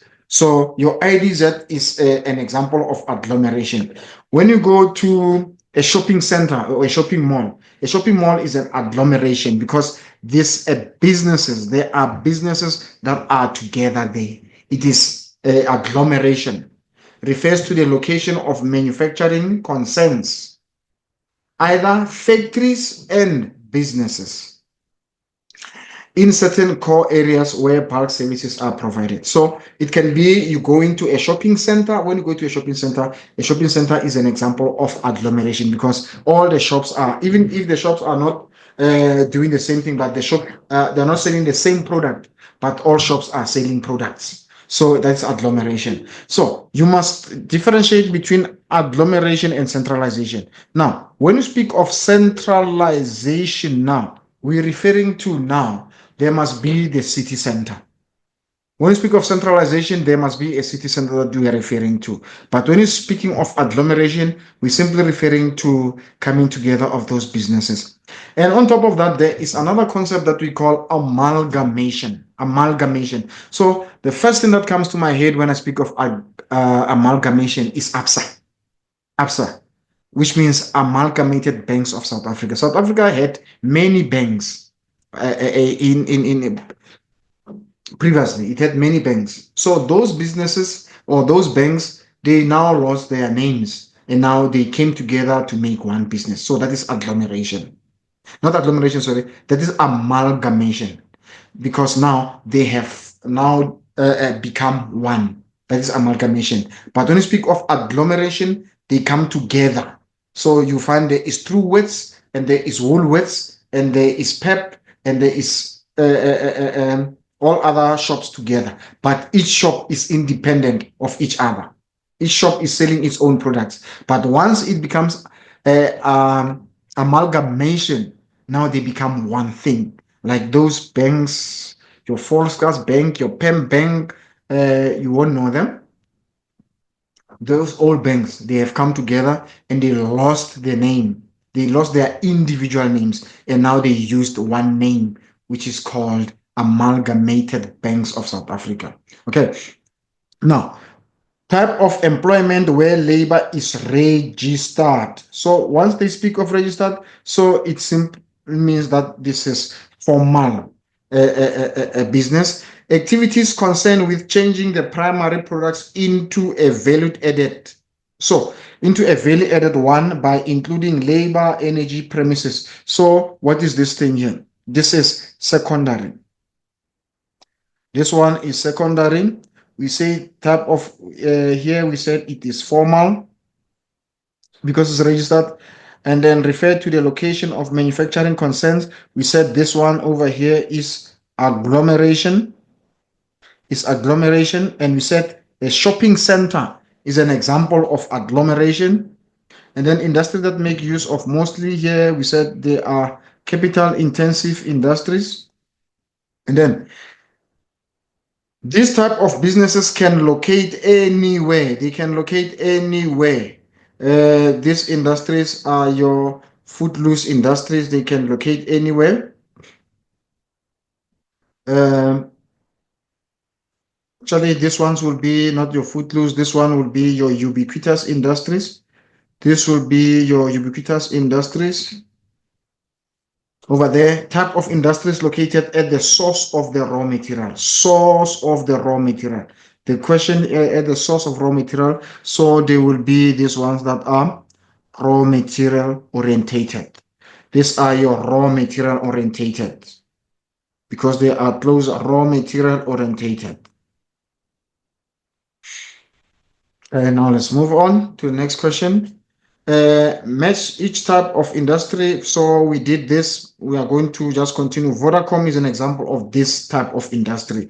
It's an ubiquitous industry. So if you look at the ubiquitous industries, most of the ubiquitous industry, uh, you must know that ubiquitous industries, some of the ubiquitous industries, not most of them, some of them, they are not manufacturing industries. They are service industries, like Vodacom, like MTN, everywhere you go.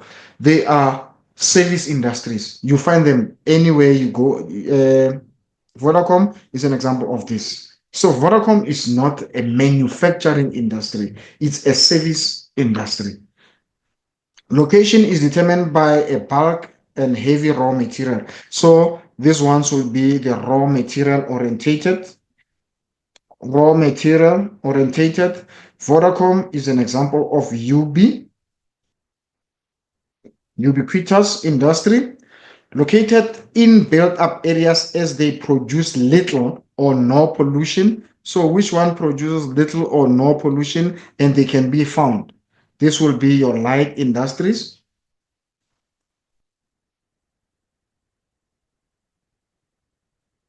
For an example, we go inside a shop, you go inside Pick and Pay, you go inside Spar, you can find an industry inside those shops. You can find a bakery inside them. And a bakery is an example of a light industry, pollute less. So you find an industry inside a shop because that industry does not produce a lot of pollution. So these are the located in built up areas as they produce little or no pollution. So those are the light industries. You can also find the bigger bakeries outside the shops where the shops can go and buy bread. So those are the light industries. Locate closer to customers. Customers. What is customer? Customer is a market. Customer is a market. So this will be your market orientated industries. We did this for the second time now. The sketch below shows what's happening here. Okay, the sketch below, types of farming. Now, what do we have to do here? We're looking at types of farming. Farming that produces high yield per hectare. It is going to be B here, high yield per hectare, because they use machinery there. Associated with extensive farming practices, it will be your A because they don't use a lot of efforts. They don't fertilize the soil and what have you. Products for the home and export market is going to be B. Farming described as a small scale is going to be A, small scale there. Farming associated with monoculture is going to be B. This is monoculture, meaning that there is one product that is being produced there, and this one, it is mixed farming. It is mixed farming, and this one contributes to food security. This one is local.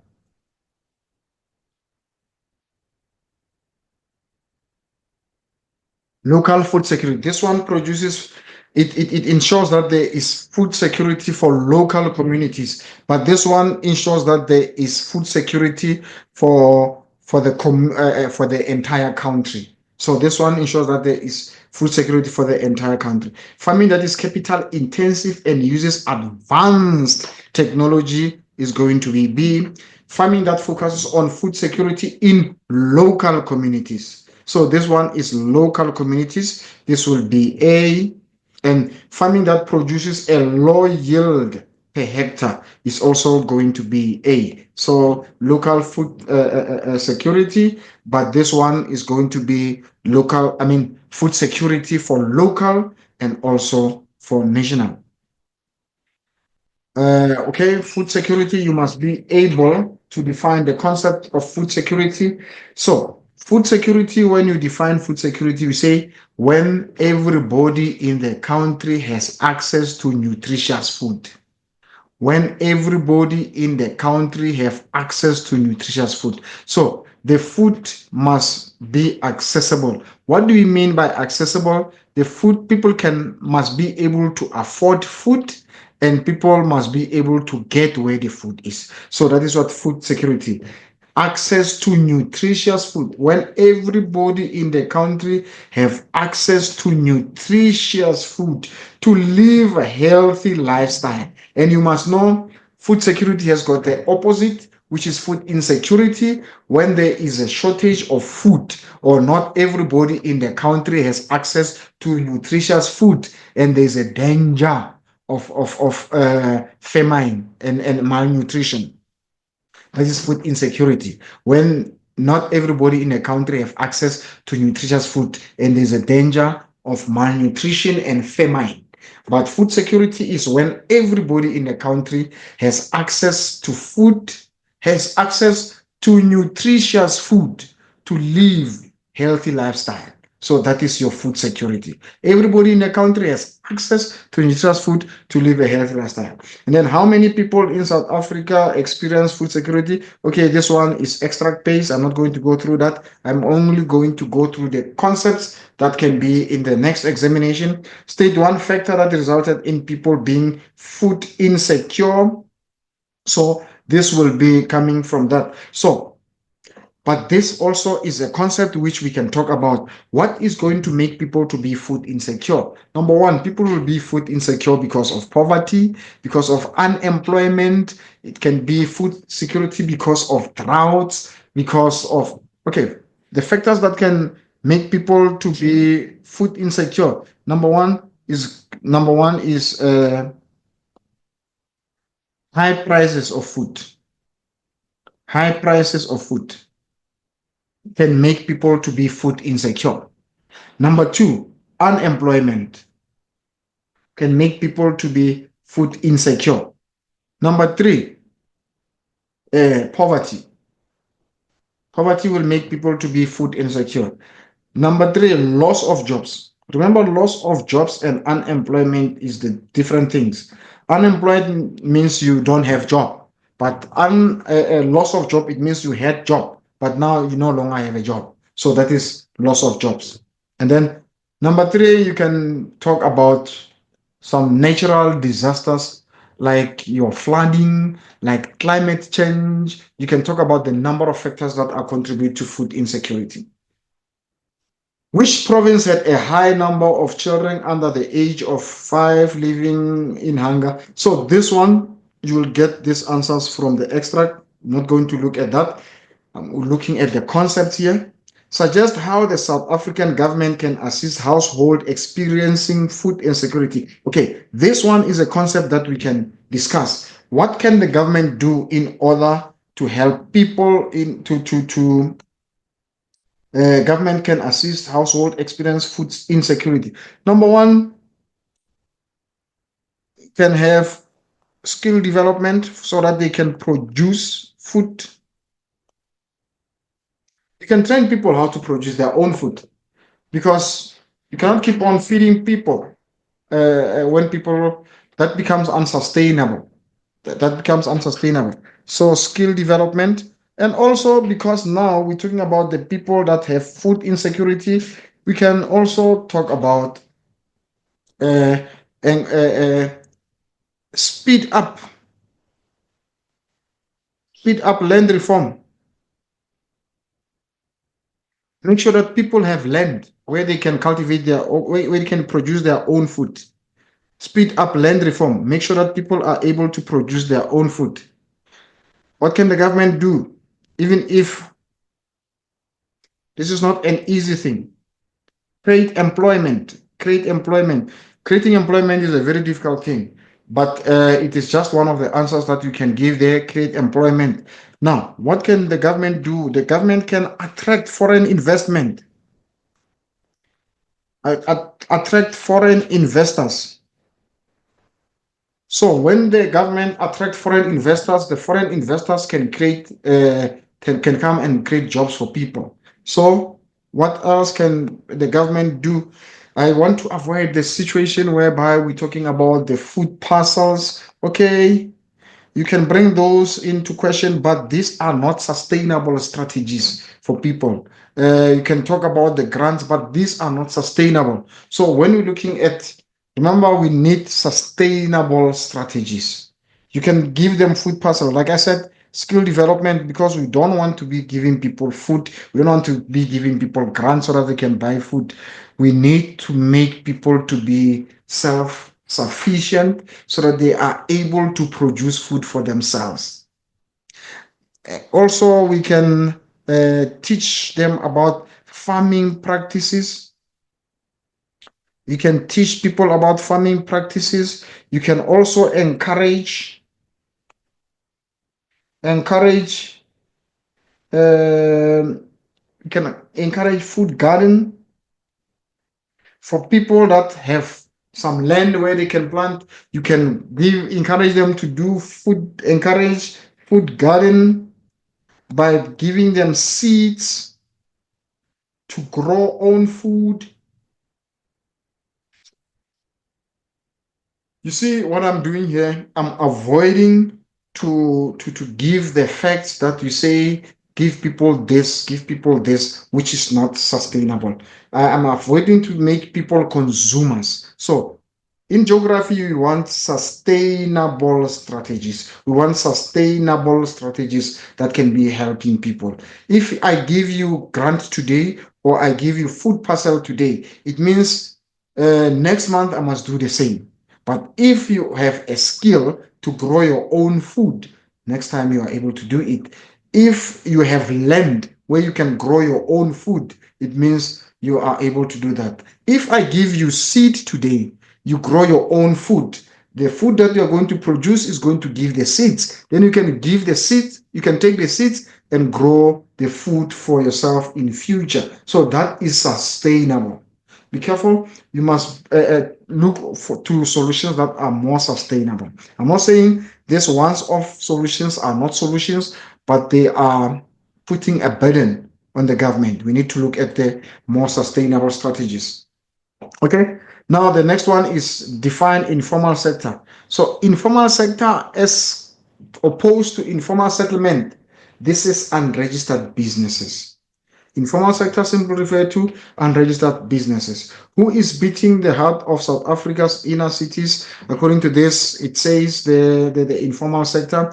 Called two types of products that are sold by informal sector. So if you get these questions in your examination, you must be able to get this 3 marks for free because it's something that you quote from the extract. You quote this from the extract. So as you quote this from the extract, it becomes easy for you to get those answers. But because they are not the actual concepts of what is informal sector, I'm not going to go into that. But you know what is informal sector?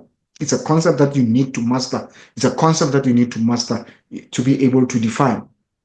Name two factors from the extract that cause profits to vary. Now, why do profits vary from informal sector? So, what you need to know about informal sector is the same thing that you need to know with the informal settlement. Number one is the reasons. Why do we have informal sector? The same reason why we have informal settlement is the same reason. Is we have informal sector because of high unemployment rate. We have informal sector because of high unemployment.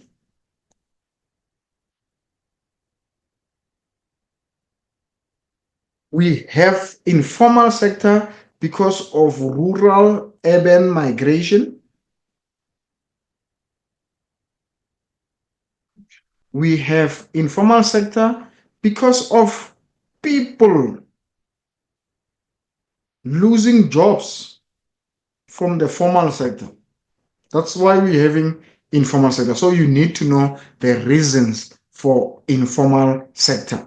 And now you also need to know what are the challenges that people face in the informal sector. Number one, in the informal sector, people work long hours. People work long hours there. And they work for long hours for little income. As much as the income is little, it is also irregular. You cannot tell how much you're going to make per day.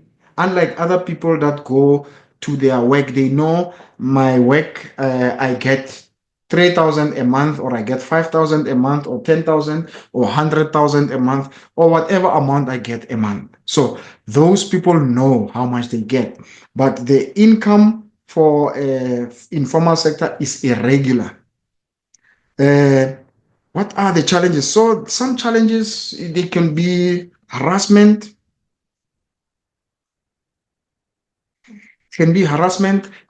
by local people, it can be harassment by officials, and then again, their work is prone to climatic conditions.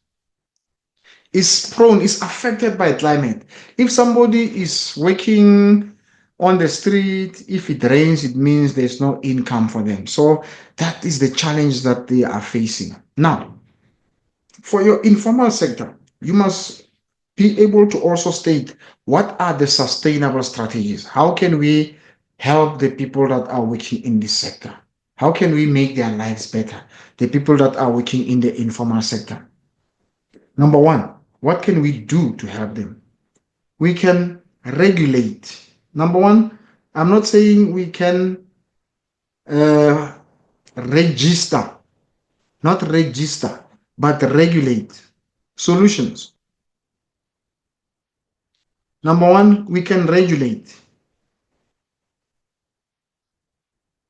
And then regulating how they work and where they work.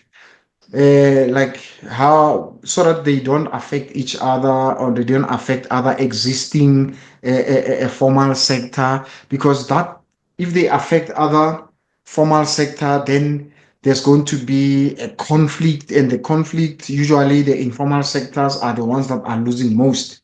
So you can regulate their operations. Once they are well regulated, you mean now you are going to give them a demarcated area to work at.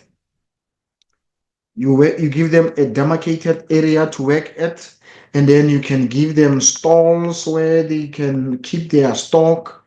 You can also assist them with funding. The government can assist them with funding. The government can assist them with education,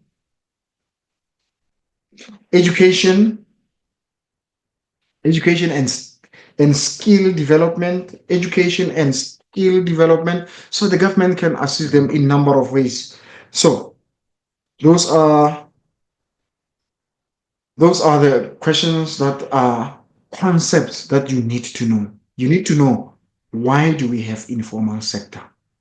Number two, you need to know what are the challenges that are facing informal sector, and what are the possible solutions that can be implemented to help people that are involved in informal sector. And one of the things that you must know, you must read your question through.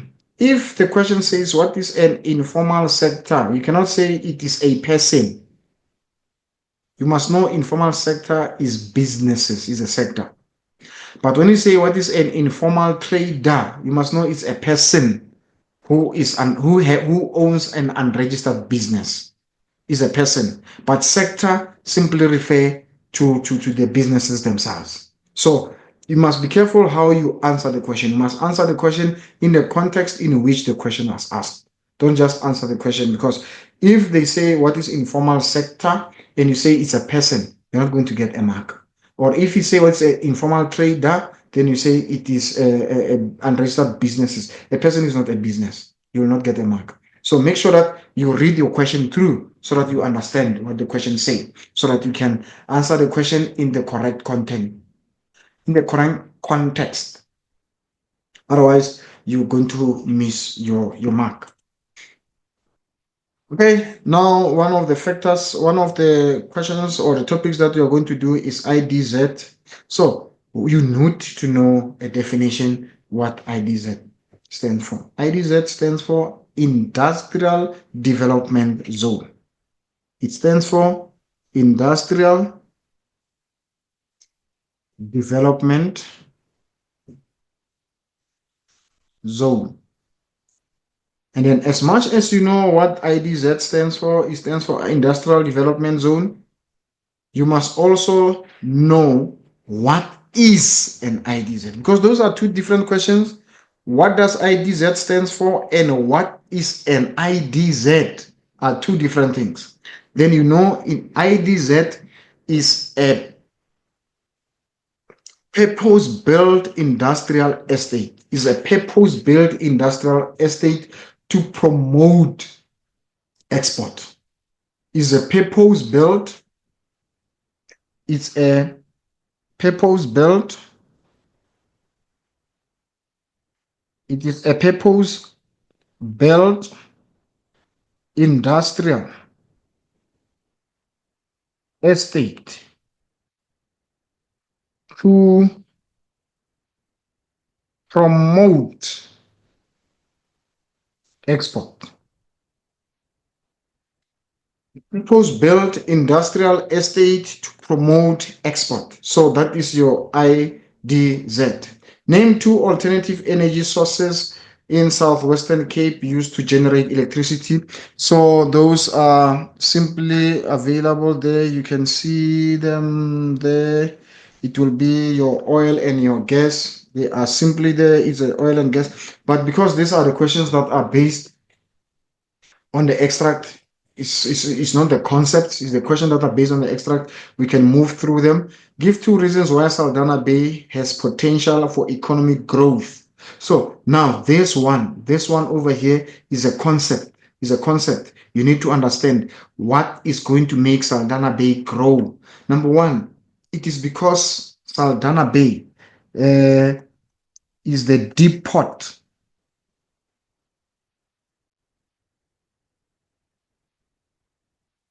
Saldanha Bay is the deep port of the Saldanha. Is the deep port of Saldanha Bay. That deep port is the one that is making export to be easy, because even the bigger ships can go there. Number two, what is the factor that makes it is the infrastructure. Saldanha Bay has a well-developed infrastructure. And then what else do you have there? You have investment, you have foreign investment there. There's a lot of outside companies from other countries that are investing there. So those make it possible. So the deep port makes it easy for what? Make it easy for trade. Number two, infrastructure also make it easy. So when you speak of infrastructure, that question is very open. We're not only talking about road infrastructure. We're talking about the Wi-Fi networks. So it's easy for people to communicate when they are there. We're talking about road transport. It makes it easy for accessibility, for export, for accessing local and international market, because it is also at the coast. So it's easy access to the local and international market because of the harbor. Road transport makes it easy, railway network easy. So these are the factors that makes it, these are the factors that favors. So when we were teaching you that what are the factors that favors industrial development? Now, here it doesn't say that. It says, give two reasons why Saldanha Bay has potential for economic growth. You see, now, it is not going to come as simple as how you were taught in class. So now you say, reasons why Saldanha Bay has potential for economic growth. Now, what are you looking at here? You're looking, what are the factors that favors industrial development in Saldanha Bay? So you say, potential for economic growth. I've never come across this. We have done this in classroom, but the questions will not come as straightforward as that. Now, why is it going to grow? Factors that favors industrial development. Development will be that growth. So you need to look at those factors. Explain the main factors that hinder industrial development in the southwestern Cape industrial region. So what are those factors? Now, number one, you can talk about factors that hinders. You did these factors. You say there is limited land for expansion. You said there is limited land for expansion, and then you're talking about it far from local market. Because it is far in the Western Cape, it is also far from local market. It is far from local market because it is in the Western Cape. You can imagine people from Gauteng, how long they will travel to go there. You can imagine people from Northwest, from Pumalanga, from all other provinces, how long they will travel to go there. So it is far from local market. Another one is that is why they were talking about the oil and gas companies that are providing electricity. It is far from the coal fields. It is far from the coal fields, and therefore the electricity from Eskom become so. Another problem there is a source of energy. Another challenges there is electricity. Is electricity. And another factor will also factors that will hinder industrial development there. Remember, Western Saldanha Bay is in the Western Cape. Is in the Western Cape. So one of the factors will be water availability.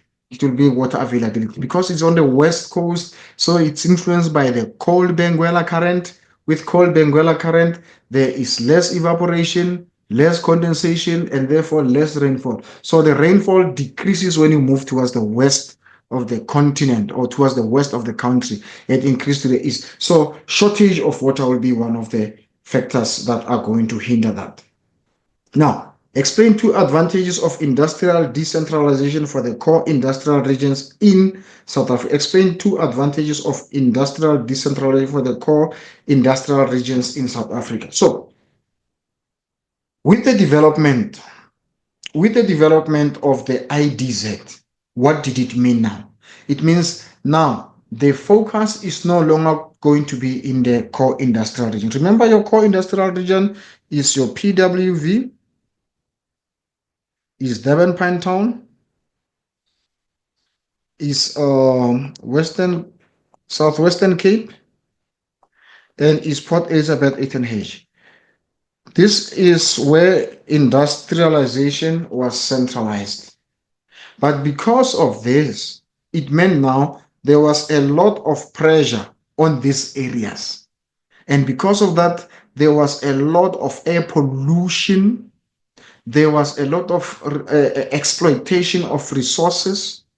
And there was a lot of challenges for this area. Now, explain two advantages of industrial decentralization for the core industrial regions of South Africa. It means now there is going to be less pollution because not everybody will be going to these main industrial regions only. There are other IDZ. We said IDZ, they are industrial estates. So what are they doing? They are reducing the pressure from the core industries. There's going to be less pollution on this industrial area. So as there is less pollution, there's going to be less pressure on resources. There's going to be less pressure on resources. There's going to be less congestion. There's going to be less congestion on these resources. And then it will also reduce rural urban migration. It will reduce rural urban migration. So these places will not have a lot of people that move into those. Uh, Explain two advantages of industrial center for the core. So you need to tell what is going to happen. There's going to be less people going there, and then less pollution. There's going to be less pressure on resources. So the electricity, water resources, they will be under less pressure. The houses that are available in those areas will be under less pressure. Um, Less traffic congestion because not all industries are found here. Uh, so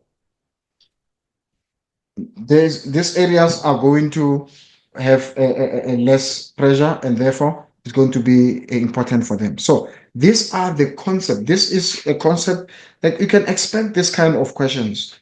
You can expect this kind of questions from your examination because these are the conceptual questions. These are the concept questions that you can get. But these other questions here, which I've highlighted here, which are simply found on the extract, we're not paying too much attention to them, but we're looking at the actual concepts of what we are doing.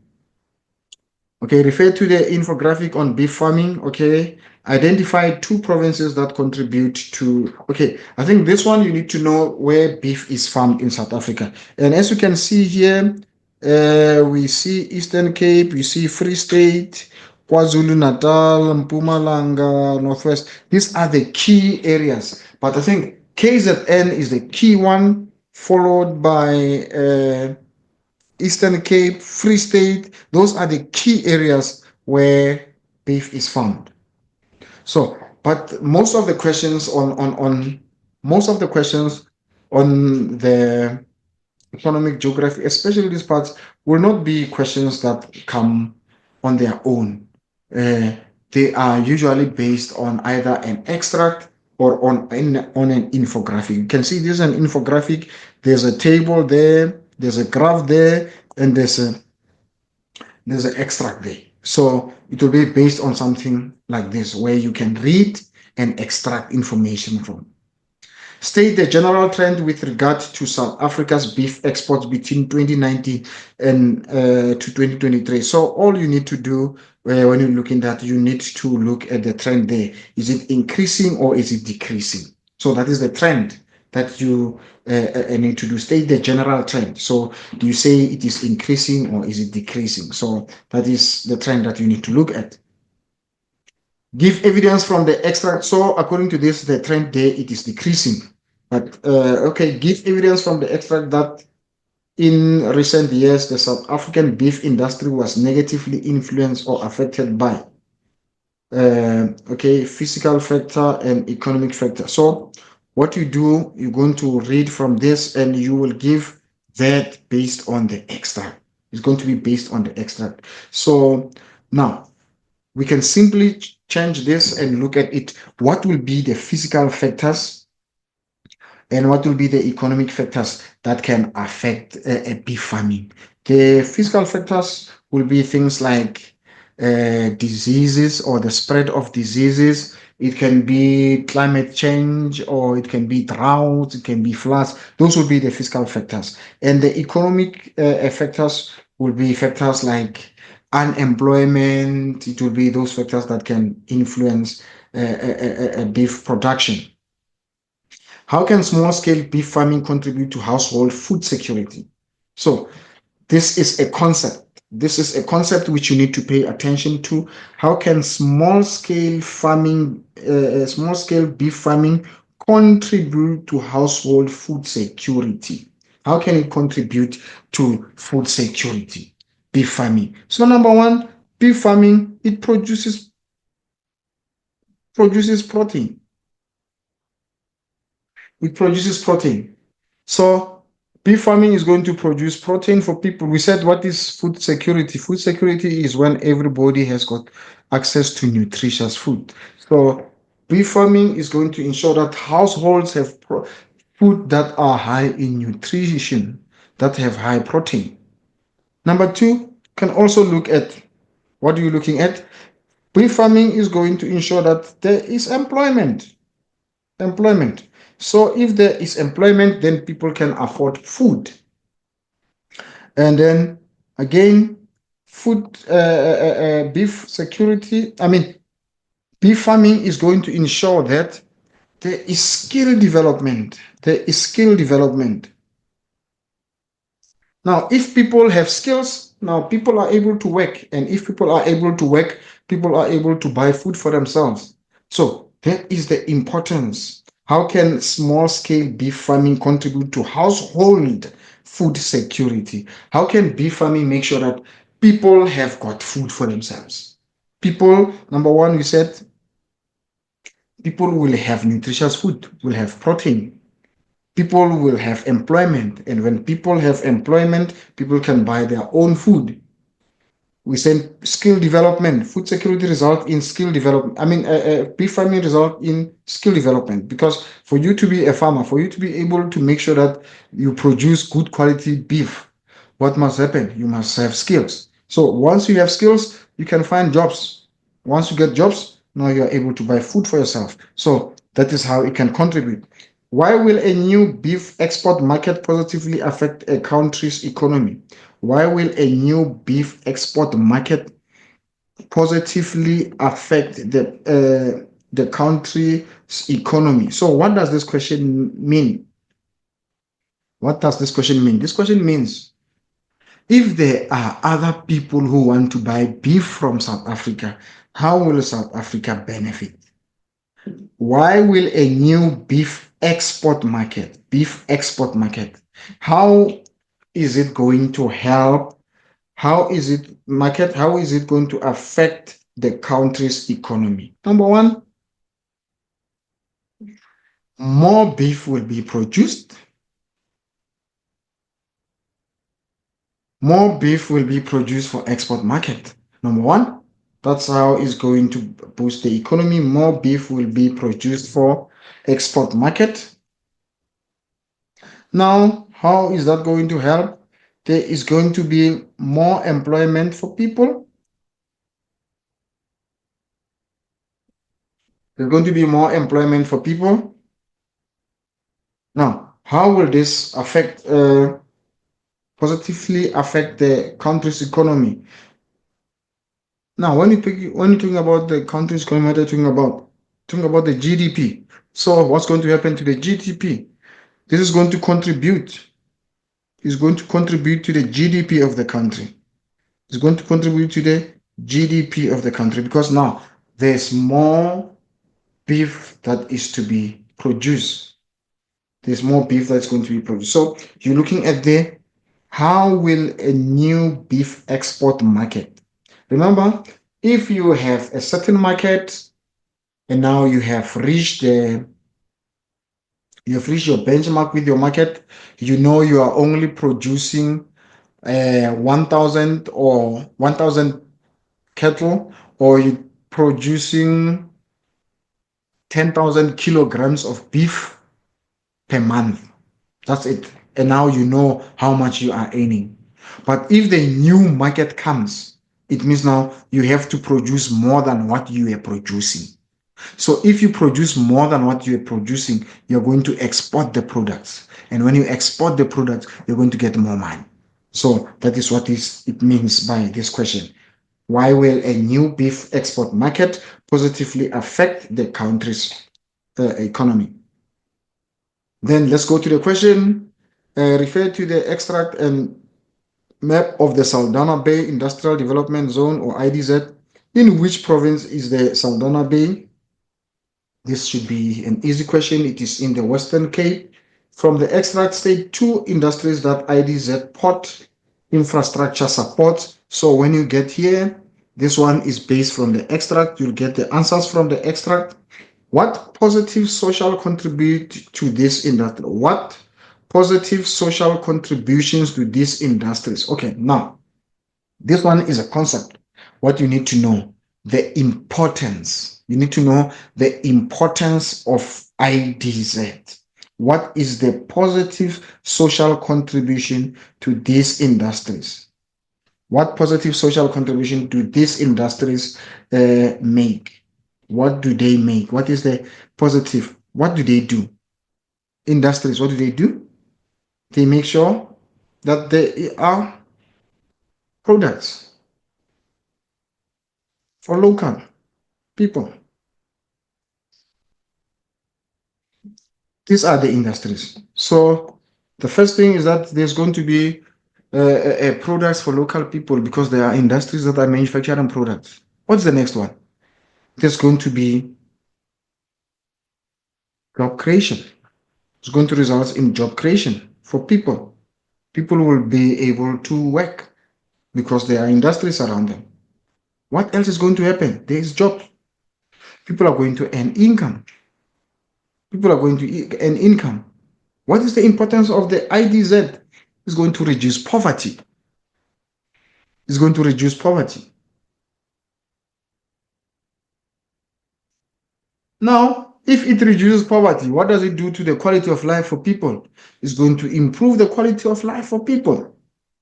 So, these are the concepts. These are the concepts that you need to know about the importance of the IDZ. So, when you're looking at the importance of the IDZ, don't only look at them in terms of social. This question is a very good question. It talks about social. It can also talk about the economic. So when it talks about the economy, then you have to talk about money. Again, now it creates jobs and therefore it creates an opportunity for people to earn income. It creates jobs and makes opportunity for people to gain income. So these are the it improves the quality of life for people. And then somebody who stole food last day or last year because they were unemployed. They stole food from somebody or from the shop because they were unemployed. They could not afford. Now they are working. Are they still going to steal food? So it's going to reduce crime. It's going to reduce crime for the community. Those will be the social advantage. It's going to reduce crime. Explain how the infrastructure makes industries more competitive in the Southwestern. Now, this question is nice and very open. It talks about explain how the infrastructure makes industries more competitive in the Southwestern region. Infrastructure. So it is not specific to any industry infrastructure. Now, we can now look at how the infrastructure. So this one over here is a concept. It's not based on this one. It's not based on this one. Then, when I'm still at this one, after answering this question, I'll want to talk about a few things about the Saldanha Bay, West Coast, and the Saldanha Bay. I'm going to talk about the Saldanha Bay, IDZ, West Coast, and Southwestern Cape.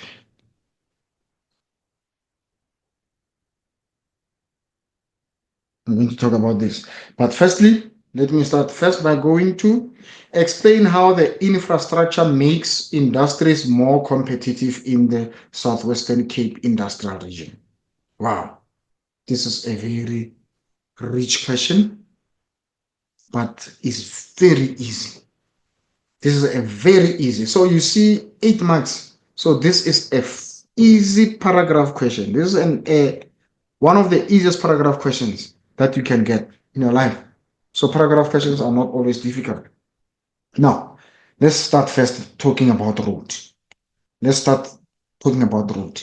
What will be the how will road uh, uh, uh, um, how will road infrastructure make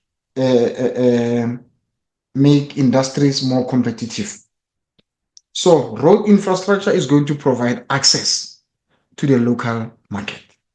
Road infrastructure is going to make access to local market.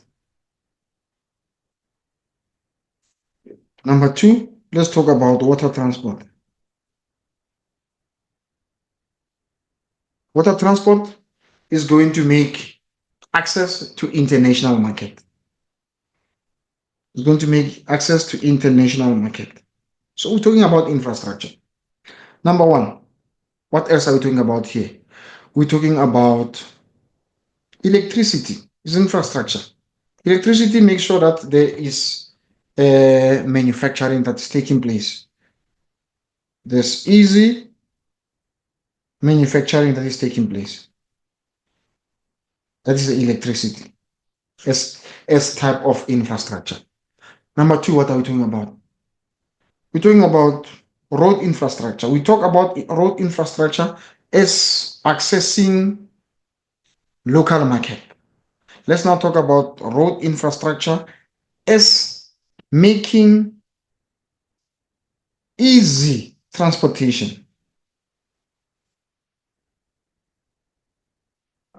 Easy transportation. So we're still talking about that. We said it make access to uh, local market because of well-developed infrastructure. It also makes easy transportation. We're not talking about market now. We're talking about transportation. It makes it easy transportation. But is this all the infrastructure we can talk about? We can talk about fiber. We can talk about fiber. The fiber infrastructure. The fiber infrastructure make it easy for communication to take place. Industries are able to access through internet, check their products if their products have arrived. Again, you can also again talk about road infrastructure on top of this. Remember when talking about Western Cape, most of the industries in the Western Cape are light industries. Most of the industries in the Western Cape are light industries. And the reason why we have more light industries in the Western Cape is because Western Cape has got a lot of farms. Uh, and then there is fewer minerals. There is fewer minerals that you find in the Western Cape. Does not mean that there are no minerals, because in the Western Cape we also have steel. We also have steel industries in the Western Cape. That is why you have the ArcelorMittal industry that you find in the PWV. You also find the ArcelorMittal industry in the Western Cape that is doing steel industry. Because remember, Western Cape, the type of industries that you'll find in the Western Cape, you will find the ship repair and ship manufacturing. So how do they make the ship? They make the ship from the steel that comes from the that is coming from the raw material that they find in the Western Cape. So as much as there is limited raw material, but there is also not raw material, not raw material. Western Cape has raw material, but most of the raw material in the Western Cape is in the form of fruit and veggies. Is in the form of fruit and veggies, and there is short of minerals. Western Cape has plenty of raw material, but it has a shortage of minerals. Minerals. So there's a difference between raw material and mineral. Raw material will be used to manufacture anything, but there are different types of raw material. And milk can be raw material. Um, sugar can be, sugar cane can be raw material to make sugar. In the Western Cape now, in this case, we're talking about the fruit, we're talking about the grapes that makes the wine and stuff. So those are the raw material.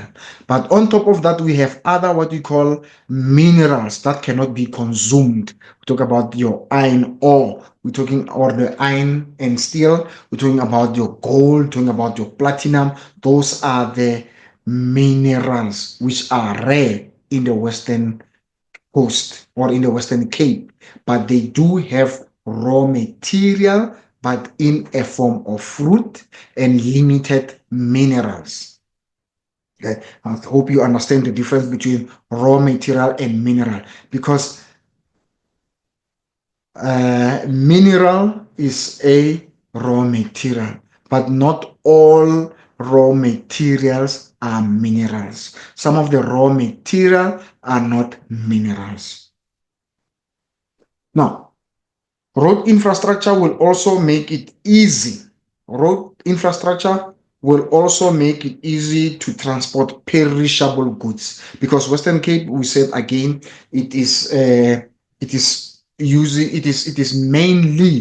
mainly food products that are produced there, and other light goods that are produced there. So it with a well developed infrastructure, with a well-developed infrastructure, it makes it easy to transport perishable goods. Already from road, we said road access to local market, we said road is making it easy to transport raw material, and road infrastructure is well developed, reduces traffic congestion, because the infrastructure is well developed, therefore there's going to be less traffic congestion, and therefore because of less traffic congestion, it makes it easy to transport perishable goods. It makes it easy to transport perishable goods. So those are the factors that makes infrastructure, or these are infrastructure, how infrastructure make the Southwestern Cape more developed. Now, I said I want to talk about Saldanha Bay, Western Coast, West Coast, and Southwestern Cape. So when looking at the Saldanha IDZ, so when we're speaking of an IDZ, we're referring to a purpose-built industrial estate to support export. And Southwestern Cape is an industrial area. So what is happening here? All these are found in the in the Western Cape. So the factors that favor Saldanha Bay IDZ will be the very same factors that favor Southwestern Cape. For an example, we can talk about what factors favor the Western Cape IDZ industrial area. You can say is the Saldanha Depot. The very same question can be asked: what is the factor that favors in industrial development in Saldanha Bay? It's the Saldanha Depot. And then, so this will have same factors. This will have the same factors. And then when you're speaking of the West Coast now, remember West Coast is now the SDI. West Coast is not an IDZ. West Coast is the SDI. So what is SDI? SDI stands for Spatial Development Initiative. What does it stand for? It stands for Spatial Development Initiative. And what is this Spatial Development Initiative? This is a transport and communication links, which links this area and this area and this area. So this whole area over here, we can look at it as a West Coast. So we can look at as a West Coast is a transport and communication link that join major industrial areas and their harbors. Or you can say it's a corridor. It is a corridor, which means it is along. It is like something which is found in like that.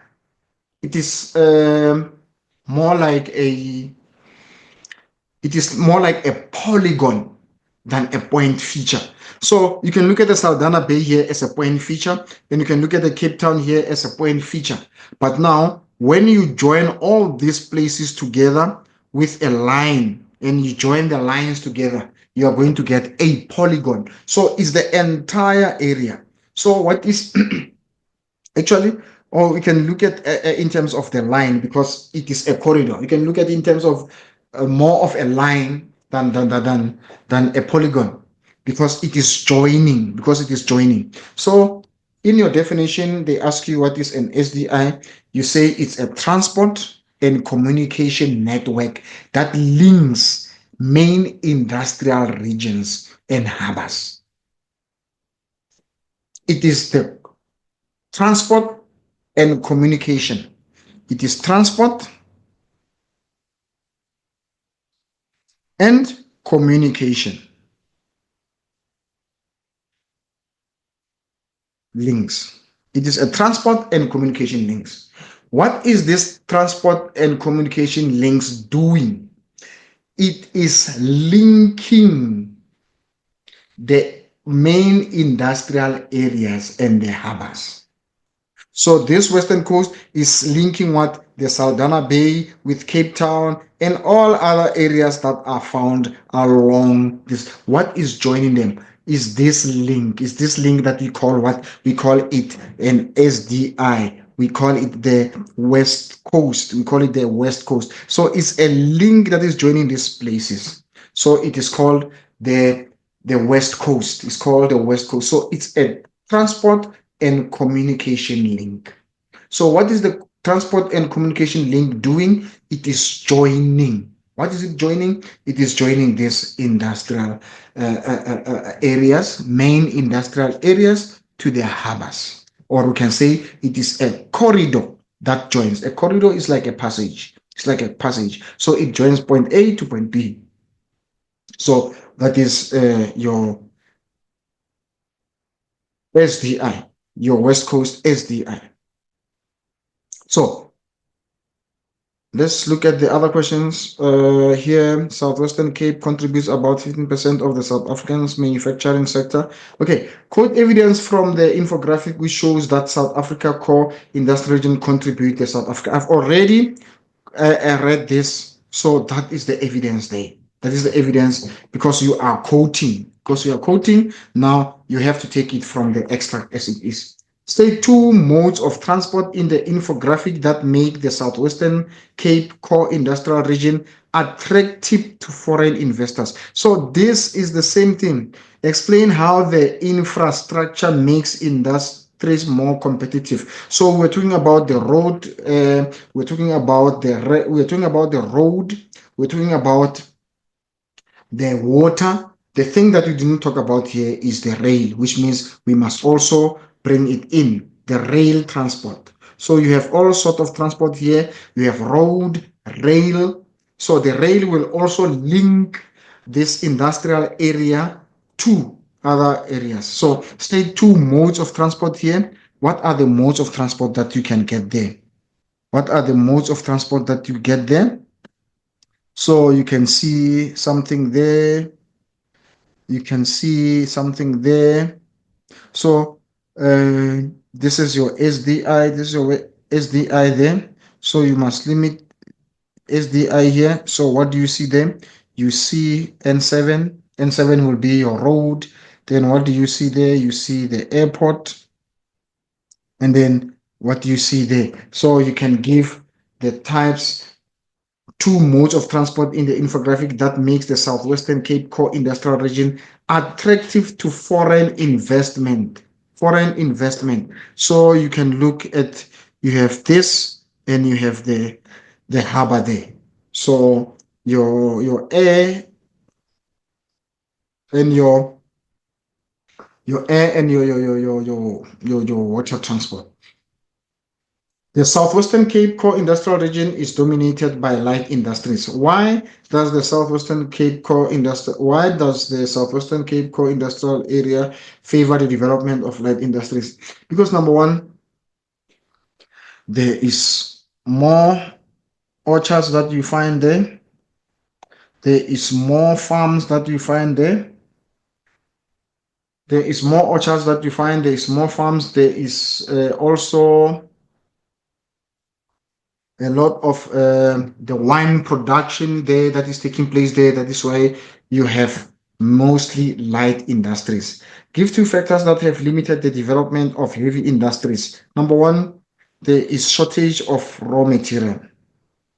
Shortage of raw material. So we have already answered this question while we are talking about that. There is shortage of raw material here, electricity also, and the distance from the coal fields, distance from the coal fields, distance from the coal fields make electricity expensive, electricity shortage there, and the land also There's a shortage of land for expansion. There is shortage of land for expansion of the industries in the southwestern Cape. So we know the heavy industries, they need a large flat land. So there is sufficient land for our light industries there.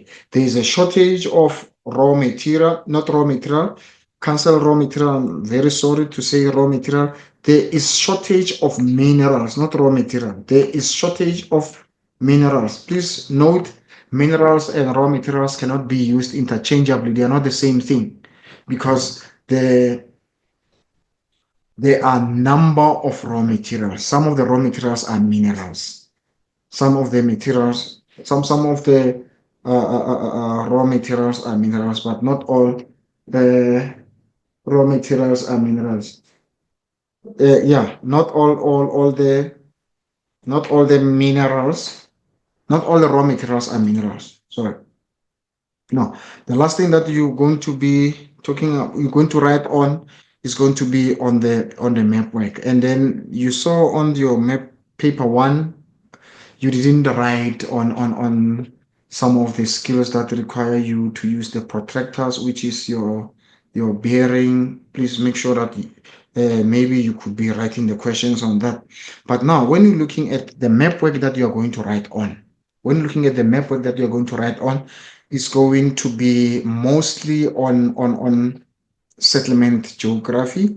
So you will have to be able to identify the road, the street patterns. You have to be able to identify the street patterns, whether the street patterns are grid iron, and you must be able to identify what are the possible challenges of the grid iron pattern.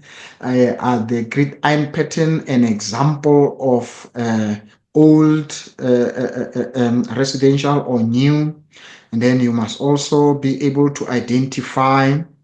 You must be able to identify: is this a heavy industry? On the map, you must be able to identify the dams on the map. You must be able to identify: is this what are the factors that favor the site of a particular area there. You must be able to identify the economic activities in terms of farming. Farming will be represented in green, and industries will be represented in black. And then you must be able to identify settlements or built up area. The built up area are indicating urban settlements. The built up areas are indicating urban settlements. The built up areas are shown in gray. You must be able to identify that. And these ones can be industries in black.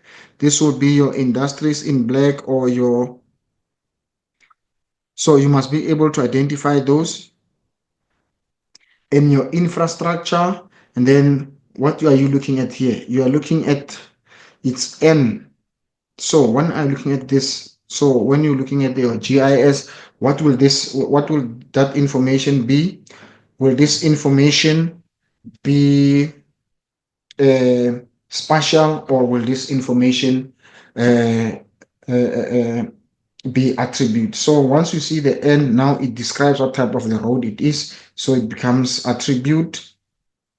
You must be able to look at the river types, dam, sea, climate, and you must be able to identify the height on the map using the contour lines. I think you will be able to do more on your own now. And last thing that I want you to do, please go, and I didn't go through the traffic congestion as part of the challenges in urban areas. Go through traffic congestion as well on your own and check what is the impact of traffic congestion for the industries, and how does traffic congestion affect people, and then what causes traffic congestion. Okay, so you need to go through all those things because this is a summary lesson. I couldn't have gone through everything because if I have to do that, it means I have to be here for 8 hours, doing settlement for 4 hours, and settlement and economic geography for 4 hours, and map work for another 4 hours. So it becomes 12 hours now. So Thank you very much for paying attention and for watching. Uh, Good luck in your examination. Remember, you have to do your sacrifices, your short-term sacrifices for your long-term gain. Make sure that you study and you focus, and we shall see each other in future. I thank you very much.